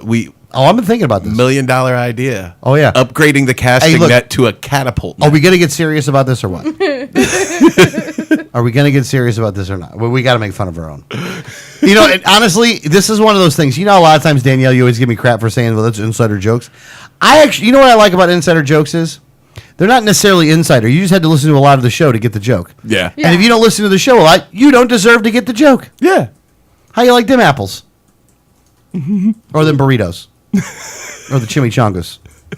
Or the little churros? Churros. Don't tell me what to do, Greg. I love the churros. Don't tell me what to do, Greg. I do love churros, though. I do love them so very much. Yeah, I don't. I don't like the ones that are like the crispy fry ones. I like the real churros. No, you know what I like? I like the new churros from Little Caesars, and it comes with the little dips of the chocolate or the caramel. Remember we had those? Yes. See, I always prefer They to were get dreamy. my ethnic food from people who don't speak English. Well, No, I like getting it from people that speak English, and I like it Americanized. No. See, so you like fortune cookies and stuff like that? Well, yeah, and Taco Bell. Yeah, see? Because there ain't nothing Mexican about Taco Bell, by the way. Oh, no. No. But I actually do prefer the actual Mexican food in Mexico to Taco Bell. Oh, yeah. It is much better. But I speak English and I cook Italian, but I actually cook authentic Italian, so your rule is invalid. No, it's still valid. Unicorn. Sorry. All right, what else are we going to talk about, man? Oh, no, the red line. Oh, by the way, let's get back down to the Clearwater thing, or the red tide thing. So if you are a person that supports climate change, or supports Barack Obama, then David Jolly is your guy. But if you're not, then vote Lucas Overby. Yeah, I don't even understand what Actually, Jolly's you know doing. what? Even if you're both of them, vote for Lucas Overby anyway. Just saying. Just saying. Just put it out there. Just a tip. See how it feels. Let me see this, by the way. If you support voting, you should vote for Lucas Overby. That's true. And Adrian Wiley. Now, put the And Bill camera. Wilson. Can you put the camera on me real quick? Is it on me? Yeah, the camera's on you. All right. Did you guys see this, by the way? If you are an Adrian Wiley supporter, we have something. Look at this. We have 100,000 Post-it notes that say, who is Adrian Wiley? And then the phone number, and then the website, and then the disclaimer, because on anything you have to have disclaimers. But these are uber cool. And if you want one, email You'll Danielle. find them stuck all over. Email Danielle. Florida No, City. I actually wanted to. Email the office at email. office@wileyforgovernor.com. Oh, office at wileyforgovernor.com. I actually wanted to use one right now and paste it to Danielle's forehead, but she'll get mad at me, so I won't do it. Yes, I will. But I was thinking about it, though, and that's all that matters. Well, I'm glad you didn't. There you go. Look at that. Woo-hoo-hoo-hoo. Now, well, we were driving up. And it says Bic on the back. It does So you say know it's Bic on good. the back. No, when we were driving up, we did see random Wiley signs, though. Oh, yeah. We were driving on 19 heading north. Saw some random Wiley signs. And then I saw some ones I put up myself, too. But I did see one right in front of the Walmart. Yeah, it was really cool. In front of the Walmart. Yeah. Well, that's why you take these things and you go and blanket parking lots with them. Yeah. It's a good idea. 100,000, by the way. Is there something wrong with your wrist? All right, let's take a break. When we get back, we will be talking with Brandon from the Global Dispatch to try to add some credibility to the show. You're listening to Liberty Underground.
Hi, this is Gary Johnson, and you're listening to the 1787 Radio Network.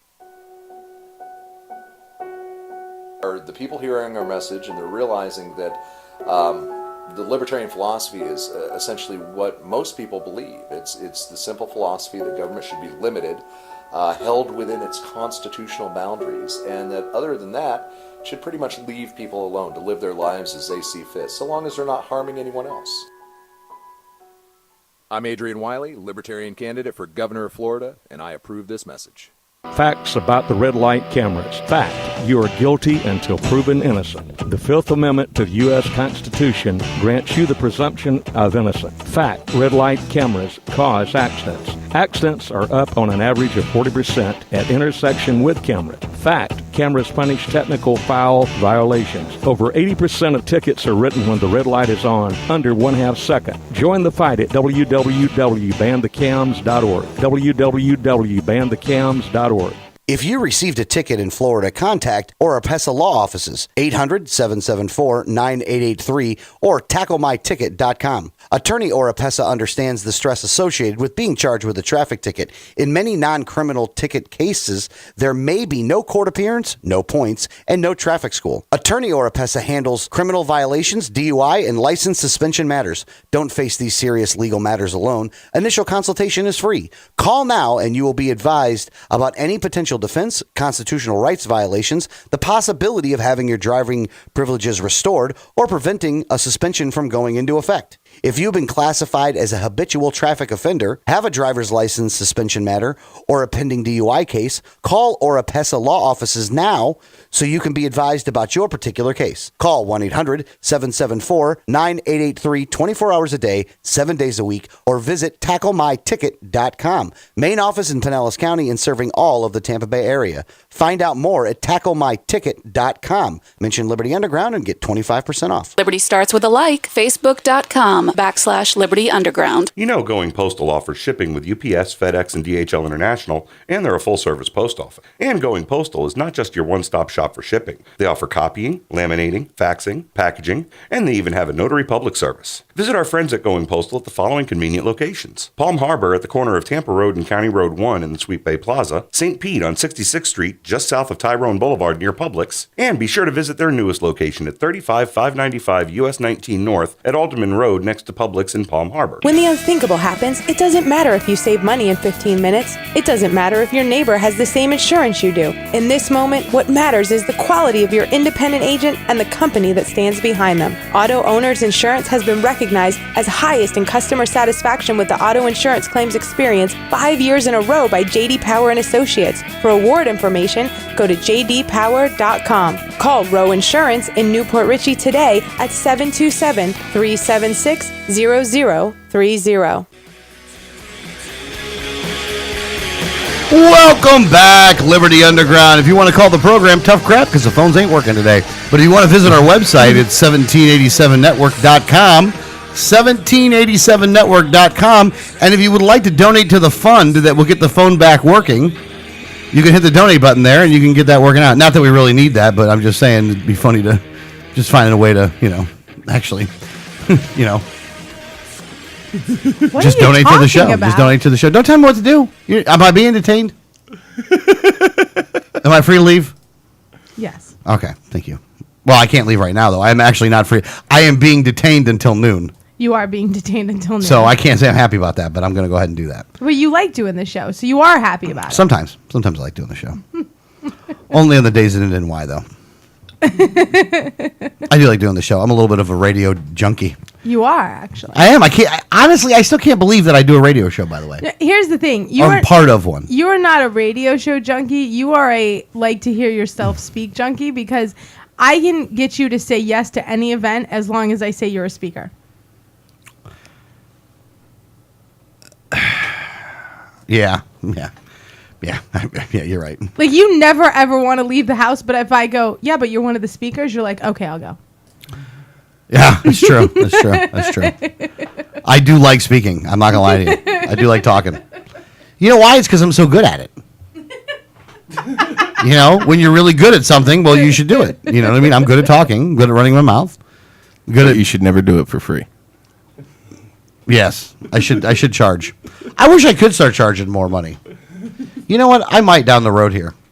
I hope I get to the point where I actually am able to charge, because I would have even more fun if that was the case. We always have this joke because, there's some people that call and they just call to talk, and they'll call random, lines, and they're just calling to talk, and you almost want to just be like, you have reached your limit of free communication. Press 5 and it'll be $3.99 a minute. No, that's no BS, by the way. I would totally want to start doing that. Look, I don't get it as much anymore. When I was running for office, I'd get a lot, though. There would be people that would call that simply wanted to talk to you for a long period of time. And while I do enjoy having the conversations from time to time, there are some people that I really did want to charge because they're just wasting my time at this point. Right. Not everybody, but there were some, and I really would like to charge. Let's see if we can get Brandon on the phone. Are we going to get Brandon on the phone? Should we tell him we're live on the air? Oh, that's not good. Yeah, went to voicemail. Well, that's not good at all. You have to call him back. Tell him to pick up the phone. Tell him ring, ring.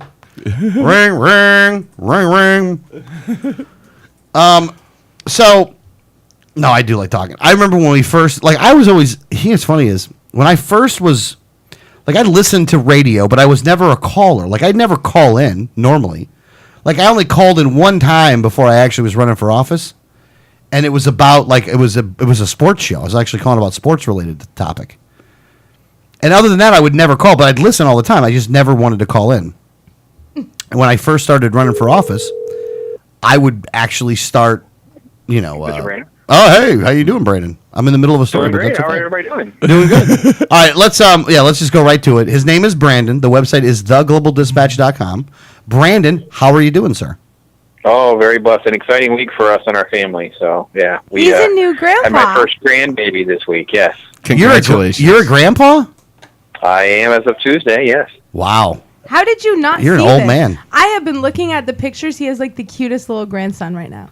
I have not seen this. Where have I been? I don't know. I'm a little disconnected here. I don't even know how to take all this. Snicker, what's going on? I don't know, man. Well, they make me drive to Tallahassee. They make me drive to Orlando. They make me do things I don't like. That is true. You have been all over the state this week. And I wasn't even with Adrian on some of them trips, man. That's what pisses me off. Like, I had to drive all the way around the state for Adrian last month, and then the September starts. It's like, oh, by the way, you got to go to Tallahassee. By the way, you got to go to Orlando. Like, what the hell? But well, congratulations, though, Grandpa. Yeah, very exciting times. Are you going to be able to get the senior discount at Denny's anytime soon? Not yet. No, I'm in it for the long haul. But that discount's still quite a ways off. All right. Well, at least you got something to strive for, though.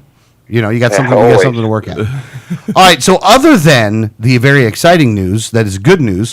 What else is going on in the global dispatch world? Because probably the rest of the news is probably not very good. Yeah, sadly, it has kind of been that week, isn't it? And it's interesting watching the rest of the world kind of catch up to us. We've been having some of these conversations now for weeks, if not months, and some coverage we've been having dating back for years. And, you're finally seeing ISIS, Islamic State, of course, the other execution become public this week. The Russia-Putin thing, is still out there. Of course, Boko Haram, they beheaded a small child. I mean, it's just the craziness is still rolling on, and it has definitely been that kind of week as well. Yeah, I can't believe they beheaded a child. Yeah. He's 6 years old. I mean, what were you... like, there is no getting around how evil that is. Like, that's a special kind of evil. Saying, yeah. I would like to say I can't believe it, but unfortunately I can't say that. Yeah. I just, it's... All right, well, let's take the Russian thing first. Where are we at on the Russian... Did anything change from last week to this week that's a major thing? I think so. I think Russia definitely flexed its muscles even more so and mobilized a lot more of a military presence to kind of say, listen, this is they're calling the shots, and that's what's very clear. And you get these talking heads that are going on CNN and Fox one after another, trying to make it sound like we somehow have some sort of leverage. We should somehow do things. It's like, I don't know what it is they think we have leverage over. I don't know who it is and what it is they think they're going to do with a country that is very divided. Ukraine is very divided. We've talked about that several times. And the Russians are going to wrap their arms around that piece of the country they want. They're going to move in that direction. There's nothing we really can do to stop this. And I think that's becoming more clear to those of us that are even watching general news than, I guess, the general public. I'm not sure I understand where our officials are coming from. But they've been distracted now that we have the Middle East even more on fire a week later. It's like every week it seems to be the case.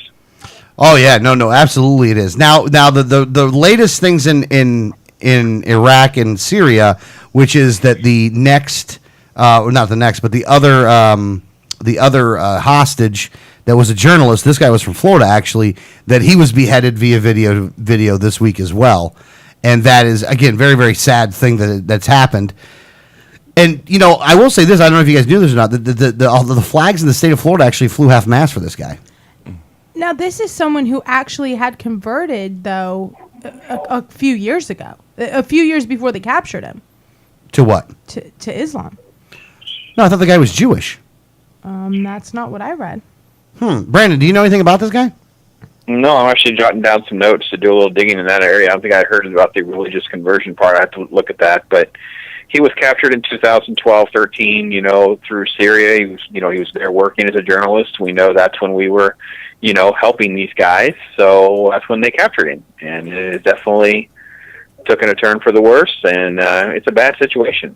Really bad. Yeah. No. And that's what these guys will do over there. They'll just, they kidnap people. And again, these guys are more than likely trying to, they're out there trying to tell a story of what's going on over there. And to see these guys, again, you shouldn't be beheading anybody, but why are you going after the journalists? Like, you guys are a bunch of cowards for doing that. Like, you don't have the cojones to go pick up somebody else. You got to pick up the guy that's looking for a story. And the others are aid workers. We know for certain they have a female aid worker. She's 27. We don't know a lot of the other details. They're keeping that very hush-hush to protect her as long as they can. They've done that repeatedly. There's another British man that is definitely being held. He also was, they're working in an aid capacity in northern Syria. So there's no scruples there, guys. There's no morality that says, hey, these are actually the good guys. They're not doing anything. No, this is their fundamentalism, and it is definitely not something I think Americans can get their head around. Yeah, it's very tough to be able to understand this stuff. Now, domestically, has there been what's been going on domestically that has made your radar? The biggest thing this morning has really been this new thing that came out through The Intercept, where they used the Freedom of Information Act to obtain a whole bunch of documents, especially emails that are moving around from the CIA to reporters. And, that they're contacting, they're working with LA Times, the AP, New York Times, NPR, Washington Post, Fox News, and Wall Street Journal. And this one in particular, journalist, really had communicated back and forth and basically had twisted the narrative to kind of give the government a lot of cover on the drone program with how they were covering, reporting on casualties, how they were handling different things, and really, really just shows the bias that the journalists have for this administration for covering their agenda. And, it's scarily the drone program. Yeah, it really is amazing how much they will abandon perceived principles of journalistic integrity, which they really didn't have too much anyway, though, but to really just kind of finish the deal and then end up working with the CIA, who they were reporting as a bunch of bad guys earlier, but somehow, because of, Barack's in charge, then it's okay. Yeah, exactly. And it's really, if you read, and we only posted a little bit because the Intercept posted so much information, and just I got to give them kudos for following through to get a ton of emails and then going through so many emails. And you can just see this guy. He's just a total honk for just being in bed with the CIA on this, sending back, through their press release process to, soften communications to make sure it has the right kind of spin and that kind of thing. We're talking about people that are murdered through the drone from casualties. So this is not something that should have been watered down. We deserve the truth on this. This is where politicians have, in some cases, tried to investigate, tried to at least give some lip service to. But when the press won't even report on what they know, your hands are tied. Yeah, exactly. I mean, they're supposed to be the media is supposed to be what keeps the politicians honest. When they're in bed together, you know that you're not going to get any honesty. There's no reason to be accountable. Absolutely none. Yeah, not at all. When they know they can buy them off and just go with it from there. It's sad, actually, that this is what we've come to. But we've seen the same thing when it comes to a lot of different stories that are out there, though. It really is kind of sad, though, that this is what we have going on. What else is going on out there, Brandon? Well, I haven't watched the news this morning, but I was just curious if anyone, do you guys know, is the latest Ebola doctor thing actually consuming the headlines again? I know they love that topic, but yes, we do have another aid worker, a missionary there who was in Liberia. He was actually working with pregnant women, and he got it through working that he was not working in an at-risk situation, but he did pick it up through another pregnant patient. And he is actually being flown back to Nebraska. They're working on him probably as we speak. And I know the media just is obsessed with that, trying to make it into a hyperbole. And I get to give kudos to Robert Harriman. Bob was actually interviewed by Jesse Ventura on this topic and really explained and detailed very thoroughly on television about it not being a threat and what the real risks are. And it's a very interesting time, that's for sure. Well, and we don't have Bob on, but I did have some questions for you as it related towards this, though. And the first question is there any danger when you bring somebody into America that has it? I mean, what are the dangers there? Well, the dangers are nominal because we have the training and technology. The experts understand the protective measures as good as anyone else in the world. So when they lock down an area and they use the appropriate protective measures, it's not going to breach the quarantine zone. It's not going to spread. And in fact, it's actually probably been an incredible benefit for the CDC because they probably actually have live virus strains and things like that they may not have actually had in years, something so active and real to, from an actual patient. So, what the issue in Africa, Liberia in particular, is that the conditions are awful and the culture makes it difficult. They don't trust Westerners. We've had 2 instances now of protests that have stormed quarantine centers spreading the contamination. The patients themselves have to flee for their safety. They, of course, contaminate everyone that they're in contact with, because it's a physical contact thing. There's a lot of comparisons that are made to HIV. This is a fluid-to-fluid thing. The person sneezes across the room, you're not going to get Ebola. You start rubbing blood on blood, then that's when it's being transferred. Well, in their culture, there's a lot of physical contact, even with the dead bodies. They throw themselves on top. It's their mourning process, things like that. Well, then they get it, and they pass it on to their family, and so on and so forth. So a lot of it is the culture and the lack of technology that's over there, but we don't have those limitations here in the States. Yeah, okay. Well, I understand that. Now, something else, and this is a TV related, and yet there is some policy related stuff here as well. You have up here about a federal judge about a polygamy law being unconstitutional after the Cody Brown from the Sister Wives thing sues.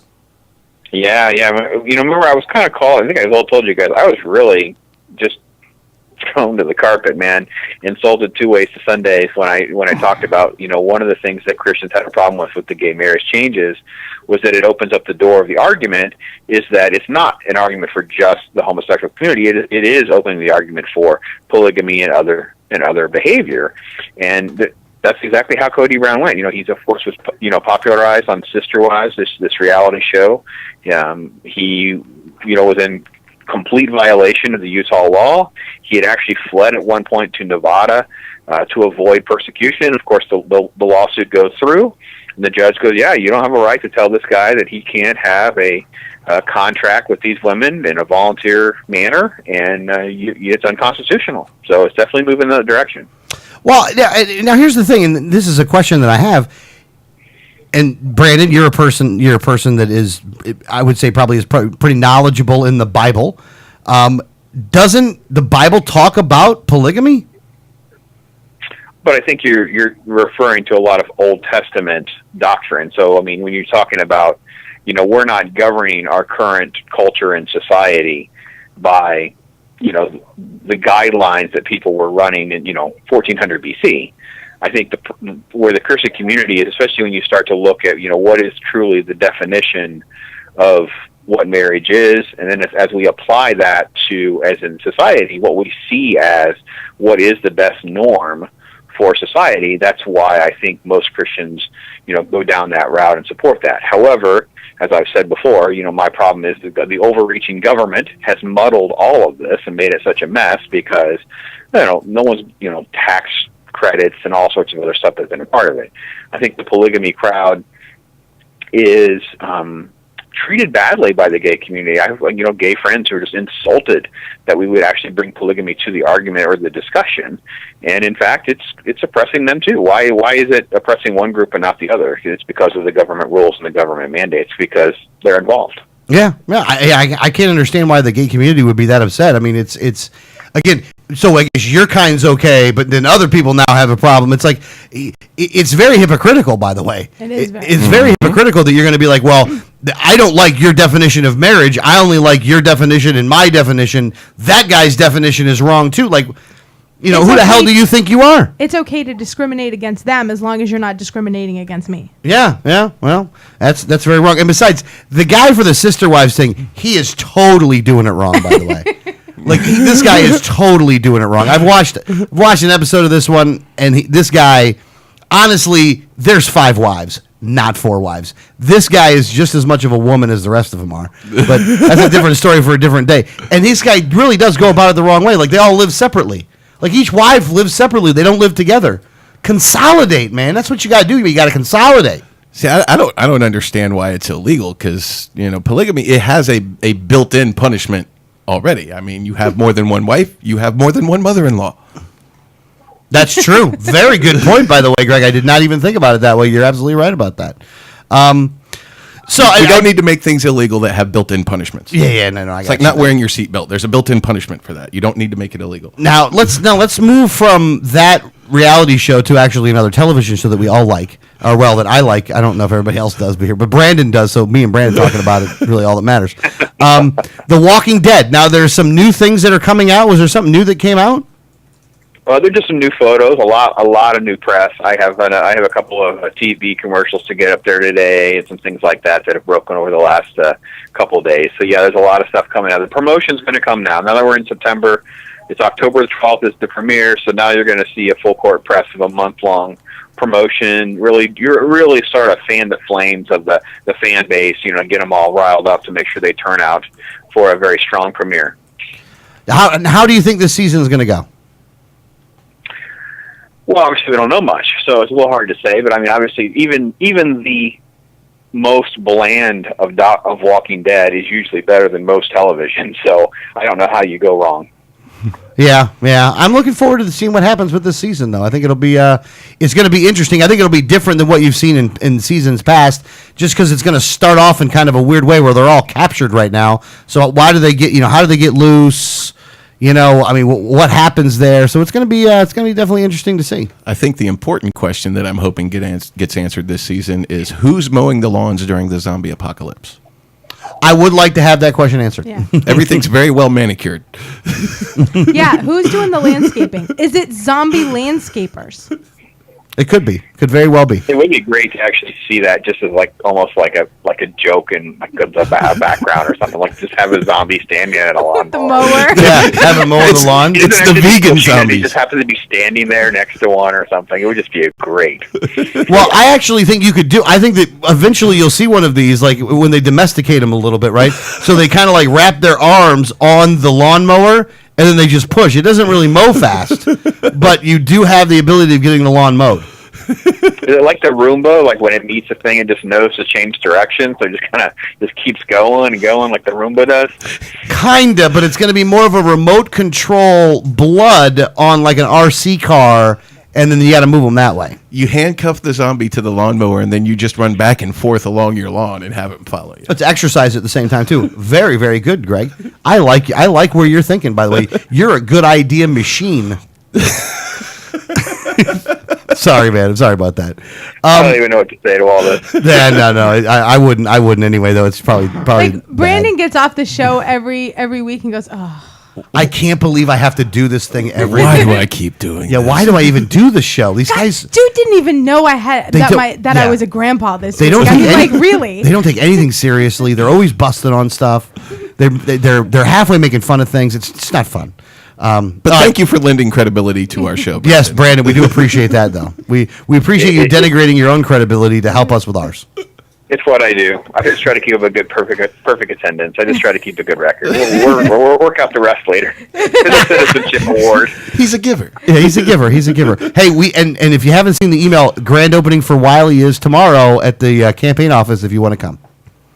Well, I will probably be at the hospital here with the family, but I do appreciate the invite. Never Well, mind. it's from 4 to 7, so 4 if to you get 7. a break. If you get a 3-hour break somewhere, come on out. All right. His name is Brandon. The website is theglobaldispatch.com. Brandon, thank you so much. We appreciate you calling in, brother. You guys take care. Talk hard. Talk hard. I like Brandon. He's You how- say how that can you not? every week when we let him go. I like Brandon. Was there ever a doubt? No, there's never a doubt, but I like Brandon, though. I mean, he's a good guy, though. He's good people, He's doing good things. He's out there doing good stuff, Gosh, I hate the voices. Why do you hate all the voices? I don't know, because you don't do any of them well. No, you know what? You do them well, but you do them for too long. Wow. Do you realize that the entire hour number 3 will be done in voices? Do you realize that we will now do it in Walter Concrete? No, Concrete. Concrete.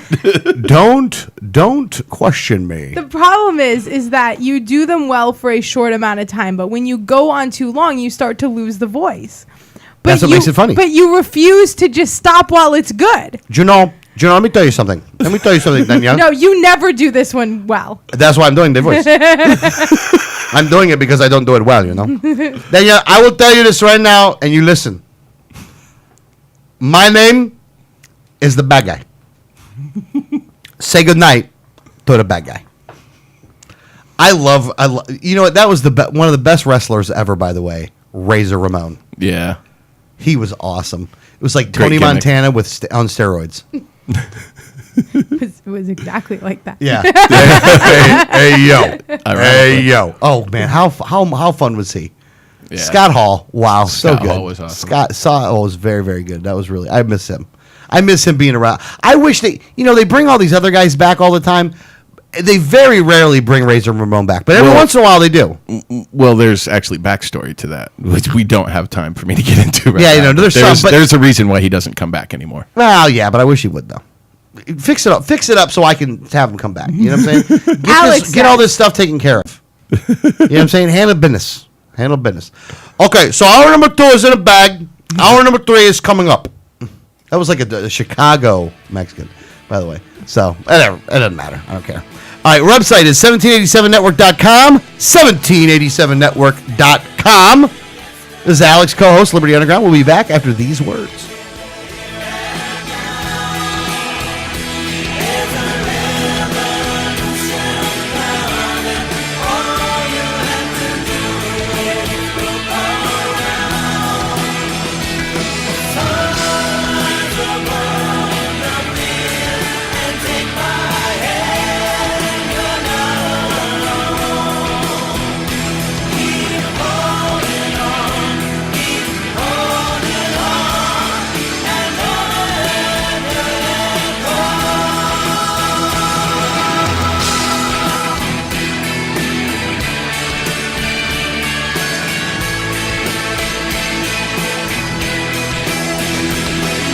Hi, this is Gary Johnson, and you're listening to the 1787 Radio Network.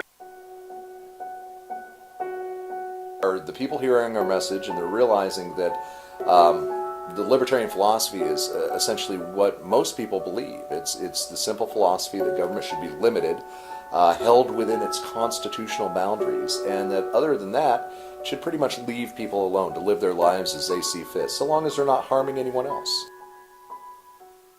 I'm Adrian Wiley, Libertarian candidate for Governor of Florida, and I approve this message. Facts about the red light cameras. Fact, you are guilty until proven innocent. The Fifth Amendment to the U.S. Constitution grants you the presumption of innocence. Fact, red light cameras cause accidents. Accidents are up on an average of 40% at intersection with cameras. Fact, cameras punish technical foul violations. Over 80% of tickets are written when the red light is on, under 1/2 second. Join the fight at www.banthecams.org. www.banthecams.org. If you received a ticket in Florida, contact Oropesa Law Offices, 800-774-9883 or tacklemyticket.com. Attorney Oropesa understands the stress associated with being charged with a traffic ticket. In many non-criminal ticket cases, there may be no court appearance, no points, and no traffic school. Attorney Oropesa handles criminal violations, DUI, and license suspension matters. Don't face these serious legal matters alone. Initial consultation is free. Call now and you will be advised about any potential defense, constitutional rights violations, the possibility of having your driving privileges restored, or preventing a suspension from going into effect. If you've been classified as a habitual traffic offender, have a driver's license suspension matter, or a pending DUI case, call Oropesa Law Offices now so you can be advised about your particular case. Call 1-800-774-9883 24 hours a day, 7 days a week, or visit tacklemyticket.com. Main office in Pinellas County and serving all of the Tampa Bay area. Find out more at tacklemyticket.com. Mention Liberty Underground and get 25% off. Liberty starts with a like. Facebook.com/Liberty Underground. You know Going Postal offers shipping with UPS, FedEx, and DHL International, and they're a full-service post office. And Going Postal is not just your one-stop shop for shipping. They offer copying, laminating, faxing, packaging, and they even have a notary public service. Visit our friends at Going Postal at the following convenient locations: Palm Harbor at the corner of Tampa Road and County Road 1 in the Sweet Bay Plaza, St. Pete on 66th Street just south of Tyrone Boulevard near Publix, and be sure to visit their newest location at 35595 US 19 North at Alderman Road next to Publix in Palm Harbor. When the unthinkable happens, it doesn't matter if you save money in 15 minutes. It doesn't matter if your neighbor has the same insurance you do. In this moment, what matters is the quality of your independent agent and the company that stands behind them. Auto Owners Insurance has been recognized as highest in customer satisfaction with the auto insurance claims experience 5 years in a row by J.D. Power and Associates. For award information, go to jdpower.com. Call Row Insurance in Newport Richey today at 727-376-0030.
his hand, don't be mistaken.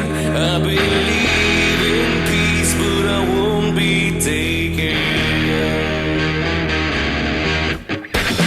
I will not submit to authority, man. I'm ready to die, but not for love. See the signs appear, it's gonna happen here.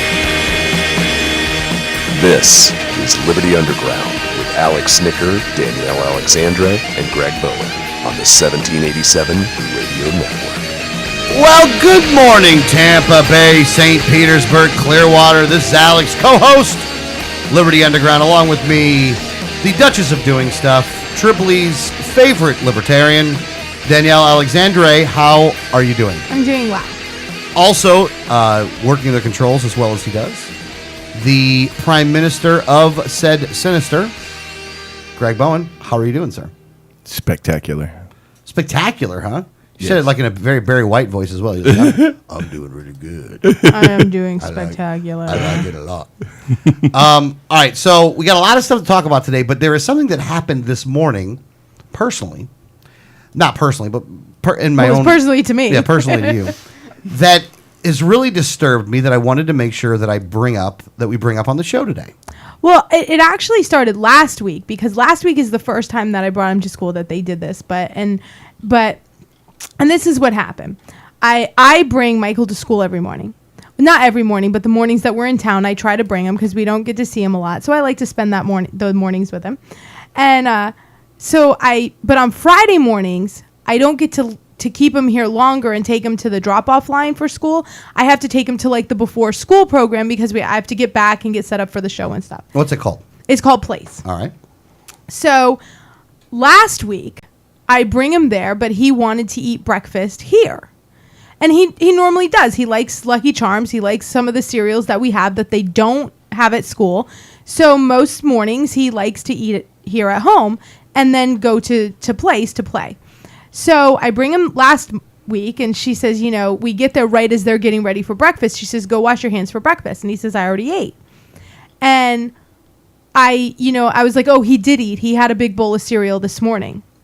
So she goes, okay, well, go wash your hands and come over here. So she kind of made it like, well, no, everyone has to go to breakfast.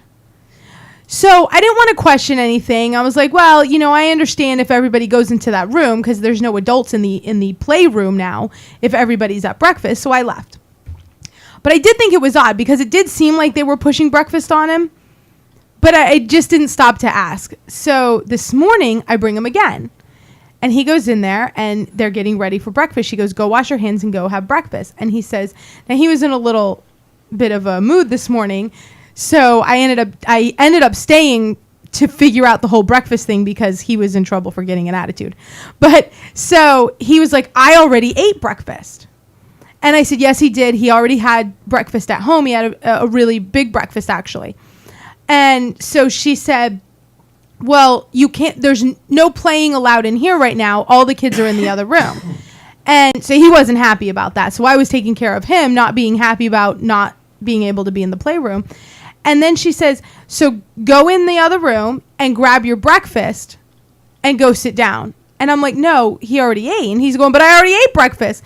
And she says, everybody has to go grab a breakfast, Michael. If you don't want it, just don't eat it and throw it out, but you have to go grab it. So I stopped and said, no, you don't have to grab breakfast because we don't believe in wasting food. But you do have to go in there with all the other kids because that's the rule. There's no adults in here. You need to go in the other room. So I dealt with him, but I came home and told Alex what had happened because what they're doing is actually forcing the kids to get a breakfast. Even if they've already said, no, I've already eaten, they're basically telling them to grab it anyways, even if they just throw it out. Look, children are going to school to learn things, right? And so this is supposed to be a place of learning.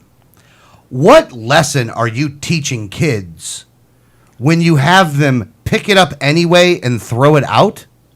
So you're teaching them to waste food, and I can't believe that this is what they're doing in there. Again, I didn't know this, really. So now I am going to be going and picking up my son this afternoon, and I'm going to have some words with these people because this is BS all day long. This is really bad. Like, you're teaching... Look, again, I don't necessarily even agree with them offering breakfast at school. But this ain't even the point of it right now. The point of it is that you're wasting food. Now, we have a good idea as to why they're doing this, by the way. And the reason is all has to do with money. Follow the money. Because they get funding from the federal government for this for this lunch program. If less people are using the lunch program, they get less money. Mm-hmm. So now they're willing to waste the food in order to get more money. Right. And that's, and a lot of times Michael's coming home with his lunchbox that still has a lot of his lunch in it. But then he comes home starving. So we're like, well, why? If you would have eaten your lunch, you wouldn't be starving right now. But I bet you anything what's happening is he's eating breakfast at home. They're forcing him to have another one at school. So now he's eating that one. By the time lunch comes, he's not hungry because he had 2 breakfasts. So he's not eating that, but then the lunch is actually kind of early. It's like at 11, 10:30, 11 o'clock. But then he's got to go to 5 o'clock when we come to get him without eating. So by 5 o'clock, because he didn't have his full lunch, he only had a couple bites of something. Now he's starving, and he only had a couple bites at lunch because they forced a second breakfast on him. Yep. So that's what we got to deal with. Like I said, we're going to be dealing with that this afternoon. But I imagine it's probably going on if you got kids in school. It's probably going on in that school as well. Yeah, every child now in the state is supposed to get a free breakfast, and they are pushing these breakfasts on your kids. So even when you're feeding them at home, when they're getting there, they're being pushed to go get another one. Such nonsense is why I homeschool. I pulled my son out of public school last year and started homeschooling, and I'm very happy with that decision. Yep. The more I hear, the happier with that decision I am. Oh, yeah. No. It's these people are just, it's just so... I was actually upset even at the start of the year because they've put up so much more fencing around the school that there's walkways with fencing on both sides. Like it literally looks, and I, was looking at it, it looks like a dog run. Where like they have fencing on both sides of the sidewalks, and then like it leads into like a small, grassy area with a couple park benches that is also completely fenced in. So it looks like the school is now a dog park. Yeah, I saw what you were talking about, by the way, and you're right. It is not good. It is not good at all. So, all right, now on to this. Now we have a couple things to talk about here. Where do you want to go first, Danielle? Well, Pam Bondi actually has now been, if you don't know, that there's been a lot of legal challenges to the state of Florida's constitutional ban on marriage, that it has to be defined as between one man and one woman. Mm-hmm.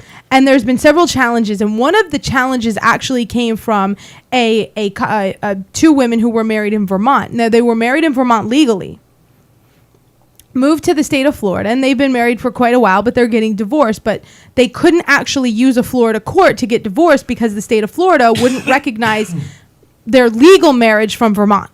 Yeah. So they were suing. This is a couple who was actually suing to be able to get divorced in Florida. Yeah, which sounds a little weird, but... It does sound weird, but this is what they've been going through. And Pam Bondi has been appealing. Well, a federal judge finally stepped in and said that she could no longer appeal the decision. That the decision has been made, that the ban was unconstitutional, and because it went through state lines, a federal court was involved because they were married in Vermont and now they're in Florida. A federal judge basically told Pam Bondi's office they've exhausted all their appeals. Mm-hmm. But that's not the only lawsuit that's been going on. There's the one in Monroe County. There's several other counties around the state where gay and lesbian couples have been suing for the right to marry. And she has been appealing those. In fact, she's been appealing every single decision that comes down. Eventually, this is going to end up going to the Supreme Court. It's going to go to the Florida Supreme Court. I'm going to assume that if she were to win re-election, which is why she shouldn't win, there's a myriad of reasons why she shouldn't win re-election. There's a whole lot of reasons. This is actually probably one of the smallest of them all. We only got 45 minutes left in the show. We can't cover it all. But this is one of the reasons why she shouldn't win re-election. She's going to appeal this. It's going to end up in the Supreme Court. Now, every time that this issue has been brought to the Supreme Court, the state ban has been ruled unconstitutional. Mm-hmm. Now, in Florida's constitution, because I am not an incorporationist, I don't believe that the first 10 amendments were meant to be incorporated to the states. But I did read this Florida State Constitution, and we also have an equal application of the law in Florida State Constitution, which means that you can't have a law that applies unequally to people, to anyone. Yes. So that means if a man and a woman can get married, you have to apply that to everyone. You can't make a law specific to one group of people. Yeah, yeah. So, and this is what's been going on now. 4 courts in Florida have ruled that constitutional amendment unconstitutional. So the one that was added to the Florida Constitution has been ruled by 4 separate Florida courts as unconstitutional. So we are going to see more of this fight. This is going to be on the forefront in this election and probably for several more years because, this is a hot topic right now, and it is being brought to the court system, and the constitutional ban is being ruled invalid every single time. So, and I know that there's a lot of people that are still in favor of it, but at the end of the day, we need to understand that these things are going to go away. That amendment is going to be ruled unconstitutional, just like all the other ones from all the other states. And I think it kind of goes more along the importance of why we need to get government out of marriage, because we're fighting fights like this all the time for no reason, because this is a contract issue. It's a contract between adults, and we need to get the government out of this. Yeah, that's the actual solution to the problem, is that get the government out of it. That way it gets everybody. And what you do is your business. I can't understand why the people that are against gay marriage don't understand this. That you could totally just pull the rug out from underneath these people and what they're able to do by just saying, do what you want. The thing is whether you allow them to have a piece of paper from the government or not, you're not stopping anyone from being gay. You're not stopping anyone from living together. Well, actually, there's a draconian law in Florida that actually does say that cohabitation is illegal, but it's not very. Now, it is used, though. It is used. More than you think. Yeah, there is a cohabitation law in Florida, although it does exempt homosexual couples. That is an exemption in the law. They cannot be prosecuted. But anyone who is not, that cohabitates, that's even a boyfriend, a girlfriend, a situation. Or just a man and a woman that have no sexual relations whatsoever. Right, just roommates in general are actually banned in the state of Florida. And about 200 people every year do get prosecuted under that law. Yeah, ain't that something, by the way. Southern living. Yeah, Southern living. You don't like it around here, you know where you can go. But now Rick Scott has distance himself from this issue and has kind of thrown Pam Bondi under the bus for this, because he's been asked about the gay marriage issue on several different occasions, and of course in Rick Scott style he doesn't answer, and basically says, well, that falls under the purview of the Attorney General. You'd have to ask Pam Bondi about that. Well, and Rick Scott doesn't want, if it's not, jobs. I mean, Rick Scott doesn't answer questions anyway. You know what I mean? Like easy questions like, what's your name? I mean, he can't even be answer like, that no, question. but jobs. Yeah. My name isn't really important. What is important is jobs. Which he doesn't even create jobs, because the government doesn't create jobs if Rick Scott actually understood the proper role of government. However, Skeletor does not understand the proper role of government. So he has been asked multiple times. And now the Pam Bondi's campaign has been quite upset and is basically saying Rick Scott is just throwing Pam Bondi under the bus for this issue. And basically, she wouldn't even have if Rick Scott wanted to stop her from appealing, he would actually have the authority to say, stop fighting this. He doesn't. He keeps this battle going on. And then when someone asks, throws her under the bus and says it's all her. Yep. Well, and that just goes to show you the other thing about Rick Scott that's bad is that he just seems to have a bad track record with women. And a bad track record with accountability. Yeah, and a bad track record with not being a crook. Well, and we talked about Lois Lerner, whose emails that didn't exist all of a sudden do exist. Oh, yeah. Well, the state of Florida had a similar issue.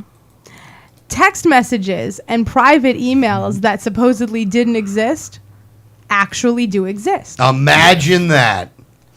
It was basically this all centers around the Governor's Mansion legacy project that Rick Scott has decided he wanted to buy. He wanted the state to buy some land around the Governor's Mansion and create a legacy park, so that when you went to visit the Governor's Mansion, you're never really allowed in because of the gates, but that people who wanted to visit the Governor's Mansion would have this park that would surround it, that would be open to the public.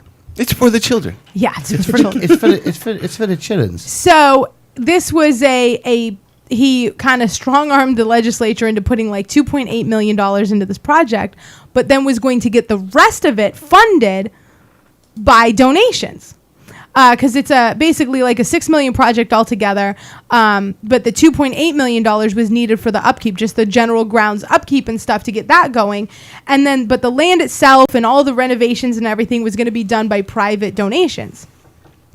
Well, one man whose property he was trying to buy. Well, no, this guy was trying to buy the property first. Yeah, the guy was had a contract on a piece of property that was not involved in the legacy project. Yeah. They were about to sign. He was about to buy this office space that he has an office in. Yeah. And has had an office in for 20 years.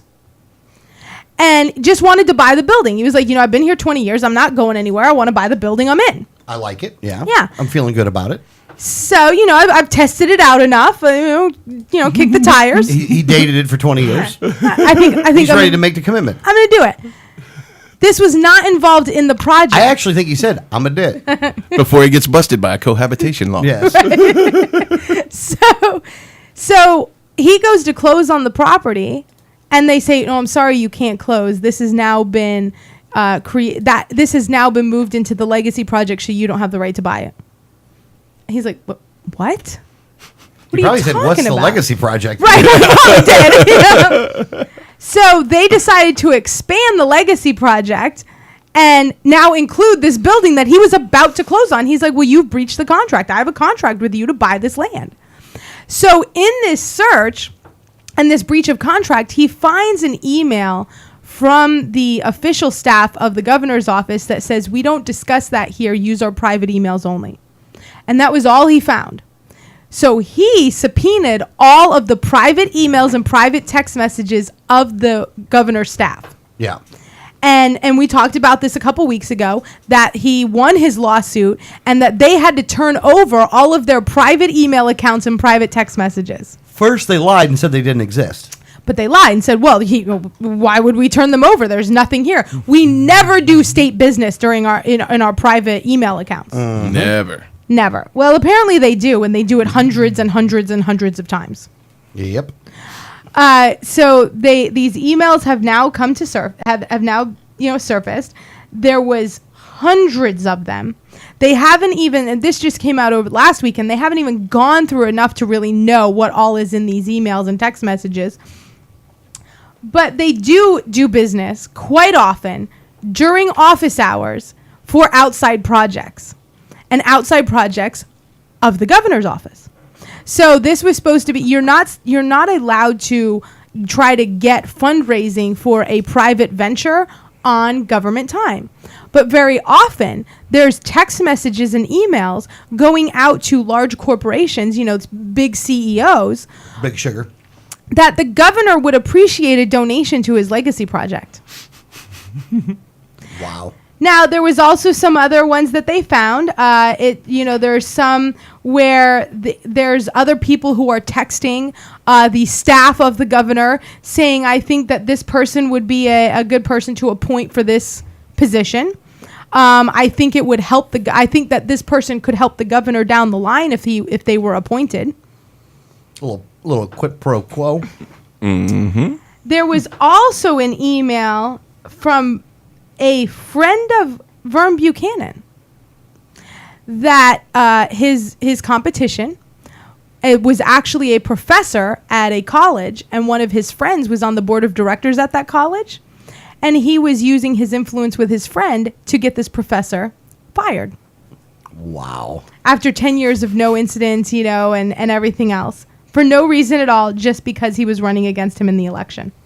And you wonder why I say all these guys should be in jail. Again, this is Rick Scott. This is what his administration is all about. It is cronyism at its worst. That's what Rick Scott is all about. Now, again, a lot of people are going to go, well, Charlie Crist, he's bad too. You know what? You're absolutely right. Charlie Crist is just as bad. But they're both just as bad. It's like saying you shouldn't be shot. We should all vote for hanging. Or, poisoning would be really, really bad. You should walk into oncoming traffic. Because that's going to work out so much better. These guys are just as corrupt. Again, for all the people that go, yeah, Rick Scott's a crook, I got two words for you. Jim Greer. Yeah, and here's the thing. If you're mad at the Obama administration because of the lost emails that have now never actually been lost and the lies that Obama told about it, you need to be equally as mad at Rick Scott for doing the same thing. Exactly. Very good point, by the way, Danielle. Yep. Very good point. Is that if you're, you hear it all the time. Obama should go to jail for that one, and Lois Lerner should go to jail for that one. Let's have a little consistency in the argument then. Then so should Rick Scott and his entire administration, because they were all in on it. All of them were doing it. They knew it was being done, and then when actually caught, they lied and said, no, we haven't done anything wrong at all. Well, you don't know what emails you're talking about.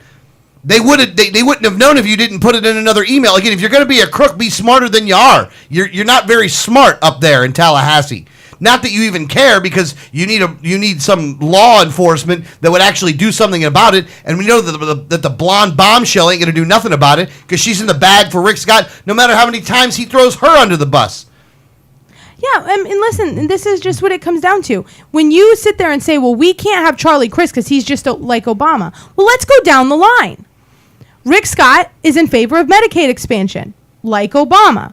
Rick Scott uses the same bad math to do his unemployment rating.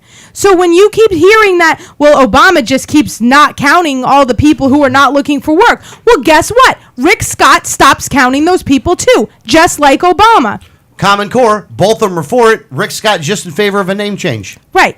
They're both for Common Core. When you look at, well, Obama keeps lying to the people saying that these emails don't exist when they did. Guess what? Rick Scott did the same thing. Yep. Now, here's what else. Rick Scott signed the largest budget in the state of Florida's history at $77 billion. He did this. It's not something that's made up. He did it. He spent more money than Crist did when Crist was in office. You could argue that Crist is a better fiscal conservative than Rick Scott is. You could make the argument for the former Republican, even though I know that when Crist is in office, he's going to try to spend even more money than Rick Scott has spent.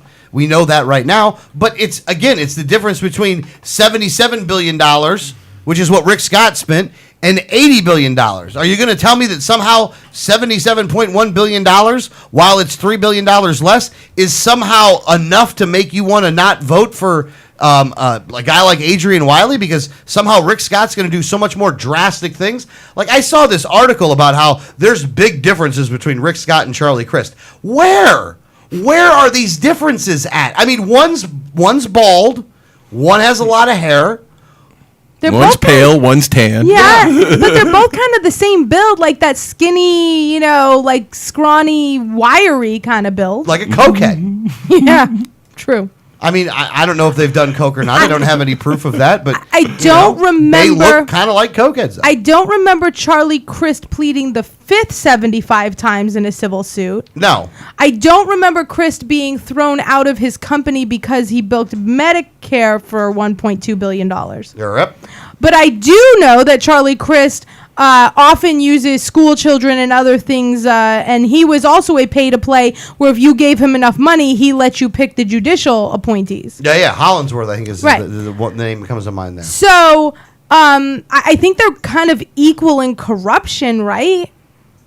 I mean, they're both pretty non-transparent because everything seems to be behind closed doors. Both of them should be in jail right now, not candidates for office. It is an embarrassment to this state that we have Rick Scott and Charlie Crist as the Republican and Democrat nominee. It is an embarrassment. It is amazing how bad this is. Adrian Wiley is your only sane choice in the whole thing. And it ain't even like it's close. I don't care. These guys are corrupt as the day is long. And the major problem in Tallahassee right now is corruption. The one thing that the governor can do is investigate those things. Yes. He can call for the investigation. He can move the ball forward on this stuff, and he gets to see everything. You need Adrian up there if you want to clean this stuff up. And again, there's so much going on up there. That guy's going to be a busy dude for 4 years. Yeah. Yeah. You know, I mean, look, it's going to take a long time to go through all this stuff. There's a lot of people that got to go to jail. Well, you know, and when you see their ads, I mean, this is the funniest thing: is you got one guy attacking them. Well, Charlie Crist attacks Rick Scott. He took $150,000 from Duke Energy, and that's why we didn't get the repeal of the special tax that they have.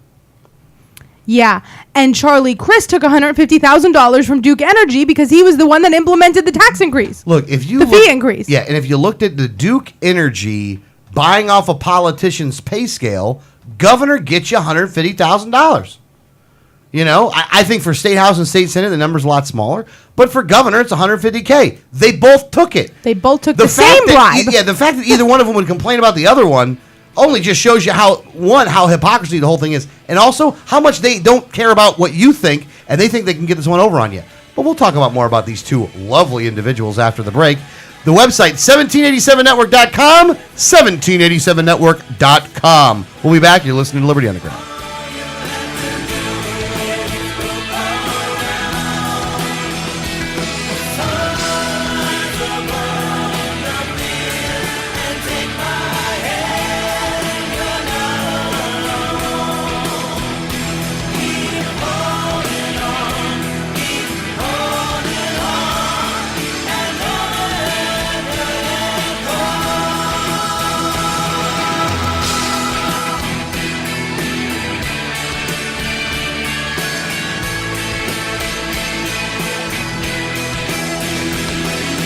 Hi, this is Gary Johnson, and you're listening to the 1787 Radio Network. The people hearing our message, and they're realizing that the libertarian philosophy is essentially what most people believe. It's the simple philosophy that government should be limited, held within its constitutional boundaries, and that other than that, should pretty much leave people alone to live their lives as they see fit, so long as they're not harming anyone else. I'm Adrian Wiley, Libertarian candidate for Governor of Florida, and I approve this message. Facts about the red light cameras. Fact, you are guilty until proven innocent. The Fifth Amendment to the U.S. Constitution grants you the presumption of innocence. Fact, red light cameras cause accidents. Accidents are up on an average of 40% at intersection with camera. Fact, cameras punish technical foul violations. Over 80% of tickets are written when the red light is on, under 1/2 second. Join the fight at www.banthecams.org. www.banthecams.org. If you received a ticket in Florida, contact Oropesa Law Offices, 800-774-9883 or tacklemyticket.com. Attorney Oropesa understands the stress associated with being charged with a traffic ticket. In many non-criminal ticket cases, there may be no court appearance, no points, and no traffic school. Attorney Oropesa handles criminal violations, DUI, and license suspension matters. Don't face these serious legal matters alone. Initial consultation is free. Call now and you will be advised about any potential defense, constitutional rights violations, the possibility of having your driving privileges restored, or preventing a suspension from going into effect. If you've been classified as a habitual traffic offender, have a driver's license suspension matter, or a pending DUI case, call Oropesa Law Offices now so you can be advised about your particular case. Call 1-800-774-9883 24 hours a day, 7 days a week, or visit tacklemyticket.com. Main office in Pinellas County and serving all of the Tampa Bay area. Find out more at tacklemyticket.com. Mention Liberty Underground and get 25% off. Liberty starts with a like. Facebook.com/Liberty Underground. You know, Going Postal offers shipping with UPS, FedEx, and DHL International, and they're a full-service post office. And Going Postal is not just your one-stop shop for shipping. They offer copying, laminating, faxing, packaging, and they even have a notary public service. Visit our friends at Going Postal at the following convenient locations: Palm Harbor at the corner of Tampa Road and County Road 1 in the Sweet Bay Plaza, St. Pete on 66th Street, just south of Tyrone Boulevard near Publix, and be sure to visit their newest location at 35595 US 19 North at Alderman Road next next to Publix in Palm Harbor. When the unthinkable happens, it doesn't matter if you save money in 15 minutes. It doesn't matter if your neighbor has the same insurance you do. In this moment, what matters is the quality of your independent agent and the company that stands behind them. Auto Owners Insurance has been recognized as highest in customer satisfaction with the auto insurance claims experience 5 years in a row by J.D. Power and Associates. For award information, go to jdpower.com. Call Row Insurance in Newport Richey today at 727-376-0030. Welcome back to Liberty Underground. Pardon me while I smack myself in the head with the headset. Oh, that really hurt, by the way. It got me right in the... You know, like you got that bone right there? Oh, it got me right in that bone, though. That's smarts. I should have brought the video up before you did. Oh, that's smart so bad. So nobody saw that. No, nobody but us got to see that. Oh, that sucks. I'm sorry, everybody. I'm sorry. Let me do it again. No, don't mind it. That hurt too much. It did hurt, though. I didn't like it, though. Could do a Ric Flair and make yourself bleed. Yeah. It was funny, though. It was a little funny. No one else could see it, but I could appreciate it. Yes.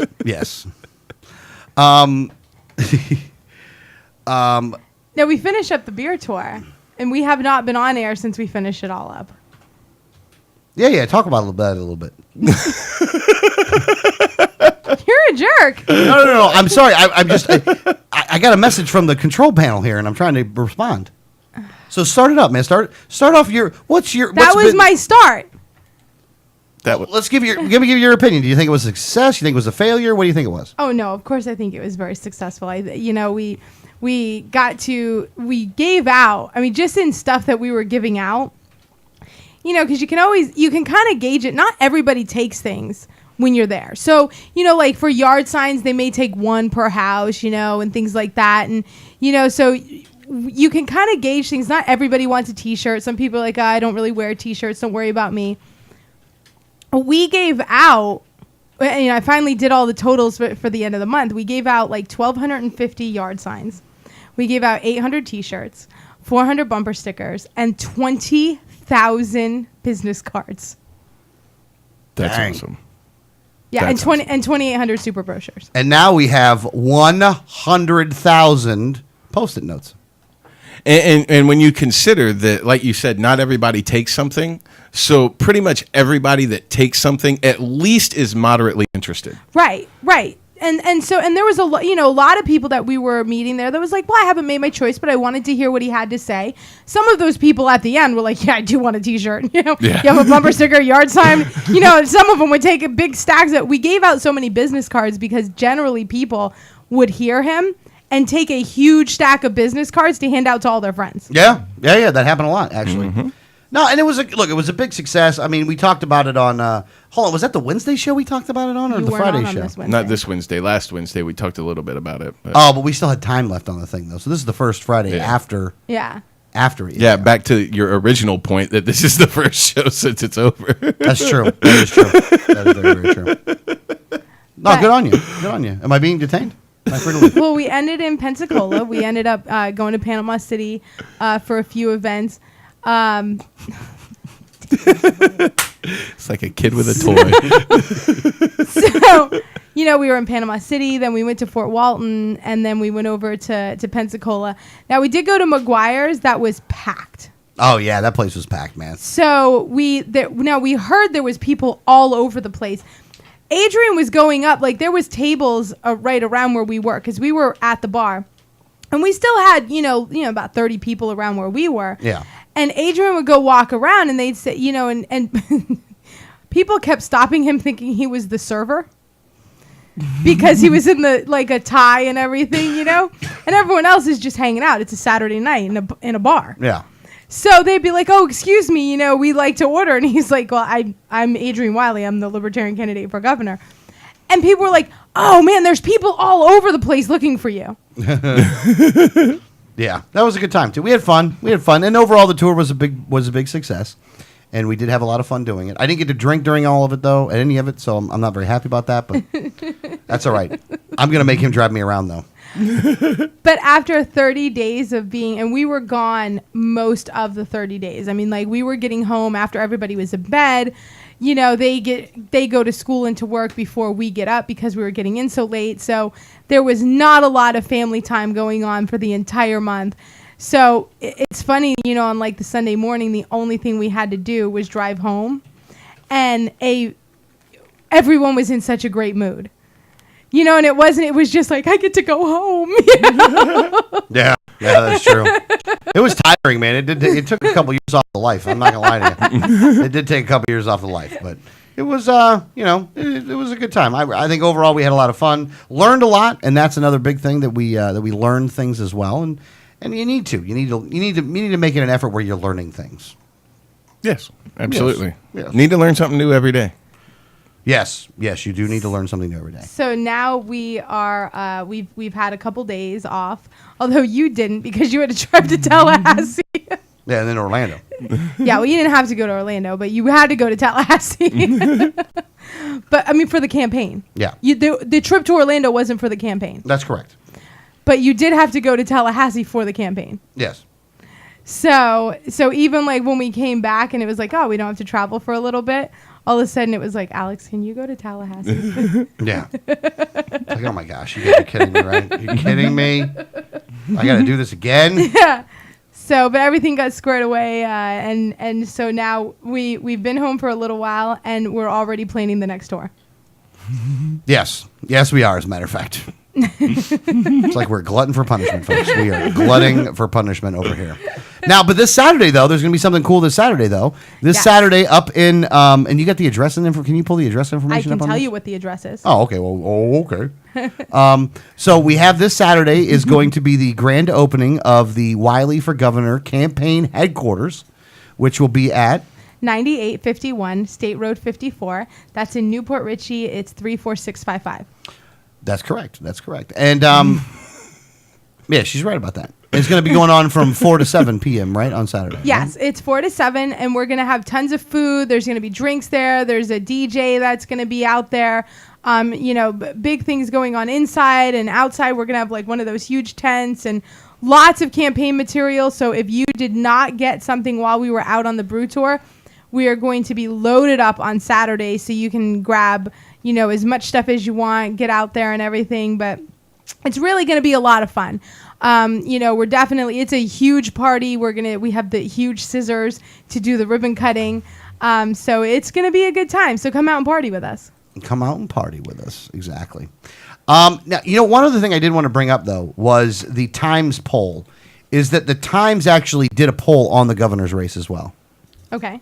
Now, and the one thing I think is to be funny here is Adrian was included in the poll. Right.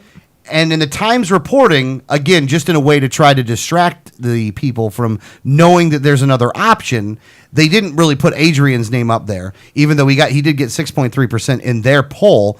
And their poll wasn't even done very, very well. So it's got like a 4% margin of error. It's got over a 4% margin of error. And actually, the way they weighted their poll was very odd for political polling. They do a lot of surveys on public opinion, which is very different than political polling for candidates, and they weighted it the other way, which is it's a very odd weighting system. Their methodology on how they ran the poll is not one that we generally see or is generally very accurate for political polling. Yeah. Now, in this poll, though, they had Rick Scott at 40.9%. Now, he's beating Charlie Crist by 5 points in the poll. So that means Charlie Crist was at 35.7%. Now, 6.9, 40.9, 35.7. What does that leave left? What percentage of the vote is left there? I don't know, 17? 17%, you're right. Now, and this is the rub that I have even with the Times on this article, and the disingenuous nature in which they reported on it. They're not talking about the biggest statistical number here right now, which is, or the one that should mean the most, is that after all that has been said and done, people know these two. There's 17% that are undecided, and 6.3% of them that are going for Wiley. Here's where it comes into play here, and where there's a path to victory for Adrian out of this. He pulls 10% from Scott, 10% from Christ, 10% of the undecideds, and that's out of 17%. So it's a little bit more than half. But I think it would be easy to pull that out of that. That would put Charlie Crist at 30%. Rick Scott at 30%. It would put Charlie Crist at 25%, and it would put Adrian at 36%. That's path to victory, folks. That's victory. That's doable. That is very doable, especially if he gets in the debates, which these two are going to try the hardest that they can possibly try to not let this guy in the debates. But I don't think that Skeletor or Charlie Crist is going to be able to stop this one because there's legal precedent that allows this guy to get in. However, that's all he's going to have to do, folks. He's got to pull 10% from people that were in this poll going for Rick Scott, 10% from Charlie Crist, 10% of the undecideds. He's in, and he wins. And whether it's 35 or whatever percent, it doesn't really matter. He wins either way. Whoever wins this election for governor is only going to win with a plurality, folks. There's no majority that's going to be held here. Right. It also means that, like, if Rick Scott or Charlie Crist win and they win with a plurality, they're weakened as governor. Yes. Well, yeah. Yeah, of course, because there's more people who didn't vote for you than voted for you. Yeah. Oh, yeah. And, like, when you look through the rest of the numbers here, because they did say that for some reason they put won't vote, don't know, refused, like a lot of stuff like that. And I think the refused ones is actually Wiley ones. No. I'll tell you why I think that, though. I mean, they did put Wiley in this numbers here, but I think that the people refused to answer other questions. So what they did was they just put refusal altogether. Yeah. Yeah. But they had like 40.93, 35.74 for Crist, 6.32 for Wiley. Won't vote 2.25, which is weird. But now, some other things that I thought was actually pretty good here. Can be trusted. Rick Scott, 44%. Provides leadership at 53%. Intelligence at 70%. Honest and ethical at 39%. Understands my problems at 44%. And approval rating of approve is 47%. Man, So- reading those results, I'd think weed is legal already here. Yeah, you think so? Well, but people no, haven't messed if you up. look at it, they think he's smart. They just don't trust him, and they don't think he cares about what they care about. Yeah. Now here, let's go to the other one. Opinions of Charlie Crist. Can be trusted, 37%. A little high in my opinion. Provides leadership, 47%. Is intelligent, 70%. Understands my problems, 46%. Honest and ethical, 35%. Again, they think he's smart. He's just a liar. Now, let's go with Adrian Wiley. Can be trusted, 61%. Provides leadership, 51%. It's a little low. Is intelligent, 63%. Honest and ethical, 53%. Understands my problems, 56%. So basically, people like him better. Well, understands my problems, though. He had the I think that's going to play. Yeah. You know, no was 16% and don't know was 27% there. But what it shows is that they find him to be honest and caring. Yeah, they're finding Adrian to be honest and caring. There you go. And smart. And smart. Yes. So why would you go with a smart liar over a smart caring guy who's Yeah. honest? But you don't understand. I like death better, so that's why I like death by hanging better, so I can't be shot. And being a good leader and being capable of leading doesn't necessarily mean anything good. Because, you know, Custer was a general, and he led some people. Didn't turn out too well. It just wasn't. Yeah, so just being a leader, being capable of leading in and of itself is not a virtue. No. Yeah. And you know, it's what's funny is you hear people say this all the time. I can't believe that Rick Scott's not getting 10% of the vote. You know, that he's not that low, that I can't believe these people would vote for him. Same people go, I can't believe Charlie Crist is above 10% of the vote. I can't believe people are voting for him. Well, you know what? Maybe it's because you haven't done enough research to realize that there's another guy in the race, and that's who people should be voting for. By the name of Adrian Wiley. WileyForGovernor.com. Full disclosure, we're helping the guy run for office. But irrelevant to that, though, let's just say we weren't even libertarians. I can't tell you how many people that we've talked to out there that the second we say that there's another option, like their face lights up. Like, really? Oh my gosh! Thank God there's another option. I don't have to vote for either of those guys. Yeah, this is really bad. I mean, it really is bad, though. And quite frankly, if you're out there listening to this show and you're not happy with Rick Scott and you're not happy with Charlie Crist, but you don't know much about Wiley, or you do and you're not really convinced about him either, give him a protest vote. Because you know what you're getting with Charlie Crist. You know what you're getting with Rick Scott. At least you don't know with Adrian Wiley. Well, give the protest vote, because you cannot in good conscience give it to Crist or Scott. Yeah, you can't. You just can't. You're right. You can't. You just can't. No, you can't. I am That's all. agreeing with you. That's all you got. Yeah, that's it. I don't. That's all you got, huh? That's it. That ain't cool. That ain't even cool at all. If for no other reason, just because you cannot support Crist or Scott. Yeah, you just and I can't even understand the Democrats on this one. I can't figure them out for the life of me on this one. Like, you abandoned everything for Charlie Crist. Oh, I can't believe either side, because their whole trying to, well, we can't have Charlie Crist. That would be scary. This is the guy you were stumping for in 2006. Are you kidding me? Yeah. You were like, we can't have that Democrat. He's horrible. Charlie Crist is great. Yeah, he's a conservative. And now all of a sudden he's scary. Yeah. Well, they're all scary. Here's the thing, too, is that when they say that they're scary, in my opinion, I'm hearing you. Yeah. Yeah, they're scary. They scare the crap out of me. I don't like them. both of them. You know, it's just it's two different ways to die.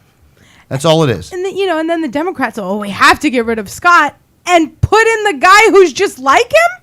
Yeah. Yeah. That Really? exact. The last guy that was the Republican in charge when you probably were trying to, pink slip Charlie. See, and this gubernatorial race, looking at our candidates, the mainstream candidates, Rick Scott and Charlie Crist, that's why people have a real hard time in Florida convincing people that the Democrats and the Republicans are different. Yeah. In Florida, that's a tough sell. In other states, you might have contrasting differences that clearly delineate these two parties from each other. But here in Florida, we don't have that. So you're speaking a foreign language to us when you're saying that they're different. Yeah. Well, yeah, because it's. Go ahead, Danielle. No, go ahead. Look, when it comes to the leadership of both of these parties, that's what you're getting. And again, the Republicans are in charge in Florida. And we see the same things that we would be like. There's a lot of Republicans that if Democrats were doing what the Republicans are doing in Tallahassee, they'd be marching on Tallahassee. Yes. Oh, yeah. They'd be so angry with what's going on up there. I don't understand how somehow you are allowed to put blinders on and not see this because the guy that's up there has an R next to your name. Like, party politics and your lack of principles is the problem. The partisan hackery. Yes, the partisan hackery. That's one way of saying it. If you had said that Charlie Crist signed the largest budget in state history, they'd be like, oh, That's why we got to get rid of him. He's fiscally, he's going to spend us into oblivion. He's spending more money than Obama is. But when you say that about Rick Scott, it's like, no, he's using that to create jobs. Yeah, oh my God, by the way. Using it to create jobs. I thought the government didn't create jobs. I swear I've heard that before somewhere. And where are these jobs? They don't even exist. And there's an example of why we cannot take the Republicans seriously at all. Because at least the Democrats are philosophically consistent. They may not vote consistently or support candidates consistently, but philosophically they are consistent. The Republicans, it's all about the letter. Yeah. I don't even know if they know what they stand for. No, they stand for the R. I'm sure that, yeah, they that's all they stand for. That is. Not all of them, mind you. Not all of them. I would like to see one prove that they don't. Yeah, well, no. I'm saying is that there are some guys that are coming over now, though, that are staying in the party, but they're actively supporting Adrian, though. They choose to do that, but they're not supporting their guy, though. It's not a lot. It's not a lot, but there's a couple. We've met him at some of the craft brewery Yes, we stops. have. And there's a couple people who have definitely put their position with the wreck on the line by supporting Adrian. But it just comes down to one of these, both sides just seem like such hypocrites right now. Oh, yeah. The fear of the other one, we have to instill the fear that Charlie Crist is going to be horrible if he comes back. From the same people that were saying he was the greatest thing ever back just a few years ago. He's great. I love his tan. And the same people that are like, well, we have to get rid of Scott. He's scary, are pushing the guy who was just like him. Yeah. I mean, don't get me wrong. I will say this. I do believe that Rick Scott is definitely a scarier looking person than Charlie Crist. Yes, Rick Scott is scarier looking. There is a difference there. He is much scarier. Well, Rick Scott is Skeletor and Charlie Crist is Lord Business. he has the appearance that draws you in, but is Everything evil is to the awesome. core. Yes. That is kind of funny, actually. So that's what's going on. But this weekend, like we said, we got the Craft Brewery Tour stop, or not Craft Brewery Tour stop. We got the So used to that. He's been saying it for so many weeks. That The Wiley for Governor grand opening of the campaign office is going to be up in Newport Richey at 4:00. Oh, you want the address again? Let's go with the address first, 9851 State Road 54 in Newport Richey. Yeah, and it's the closest intersection is actually like Little Road. The closest major intersection is Little Road and 54. Yeah. Little Road is the major intersection. I love it. Yeah. Little Road ain't The so big little. intersection is Little Road and 54. And it's just down the road a little bit from that, a little bit west from Little Road and 54. East. Oh, yeah, it is east. I'm sorry. Yeah, it is east. It is slightly east. Yeah, cool. Hey, why am I being detained? So it's a little east of 54. It's going to go on from 4 to 7, and I'm going to be there, so that should be enough reason for you to go alone. You know what I mean? Like a Snicker sighting will happen 4 to 7 at the Wiley for Governor campaign office. But it's a opening. family event. Bring the family. There's going to be lots of food. There's going to be a DJ there. Tons of stuff. Are you saying I don't do family events normally? Normally, no. No. Yeah, I think you're right. But bring the kids, bring everyone, and there's going to be lots of prizes there. I mean, it really is actually going to be a very fun day. Yes. And if you like the Liberty Underground show and would like to continue to see this show operating, how about you just give us some money? Now, one way that you could do that is to do business with our sponsors and make sure our sponsors are doing business with us. The second one, and the easier one for you to do right now, is actually to go to 1787network.com. There is a huge, big, bold, red button that says donate. Click on that, and then the donate screen will pop up, and then you make a donation, and you give us money. Now, I will tell you that there are campaign limits when it comes to how much money you can give, like for political campaigns. There are none of those restrictions when it comes to the show. So if you want to give us $10,000, then you go ahead and do that. Give till it hurts. Give till it hurts. That's right, Greg. Give till it hurts. We need money, and we need it from you. Yes, we need money, and we need it from you. 1787network.com. 1787network.com. Besides, if you give us more money, we won't have to do commercials. Yeah, That is true. The more money that gets donated, the less time we less have to time sell we- to advertisers. That's correct. and then the more you hear us Although that may have bad-mouthing Rick Scott and Charlie incentivized Crist. them to not donate. That's true. Well, That's more time that they're talking. now, if you donate the money specifically to say that Alex shouldn't talk as much, then we can actually We will arrange do that that as well. too. Yes, you may put stipulations with your donations. Although we were, and I don't. We're think- under no obligation to follow your stipulations, but go ahead. But we were on the Craft Brew tour, and we were in the Cocoa Beach stop, and someone came over to Alex and was like, "I listen to your show all the time. I love your rants." And I went, "Oh." I go, "Don't encourage him." So he's like, "No, I'm going to encourage him. I love it." And then Alex walked away. He goes, "But I love how you keep him in check too." I didn't hear the second part. I Yeah, heard the first part. I Of know. course not. WileyForGovernor.com, folks. Who is Adrian Wiley? I'm so glad we have 100,000 of these, by the way. We are going to give them out everywhere. It's going to be a beautiful thing. We're going to make a game with the kids. We're going to give each of the kids a 50 pack with the 50 and see who can get rid of it first. Go There you around go. the neighborhood. Nice. There you go. Kelly was all into it Yes. last night. She was like, "This is awesome. Let's play a game." Exactly. And that's the way it was for a September 5th, 2014. This is Alex, Liberty Underground, 1787network.com. We'll see you next week. Bye. With a rifle in his hand, don't be a man. mistaken. I believe in peace, but I won't be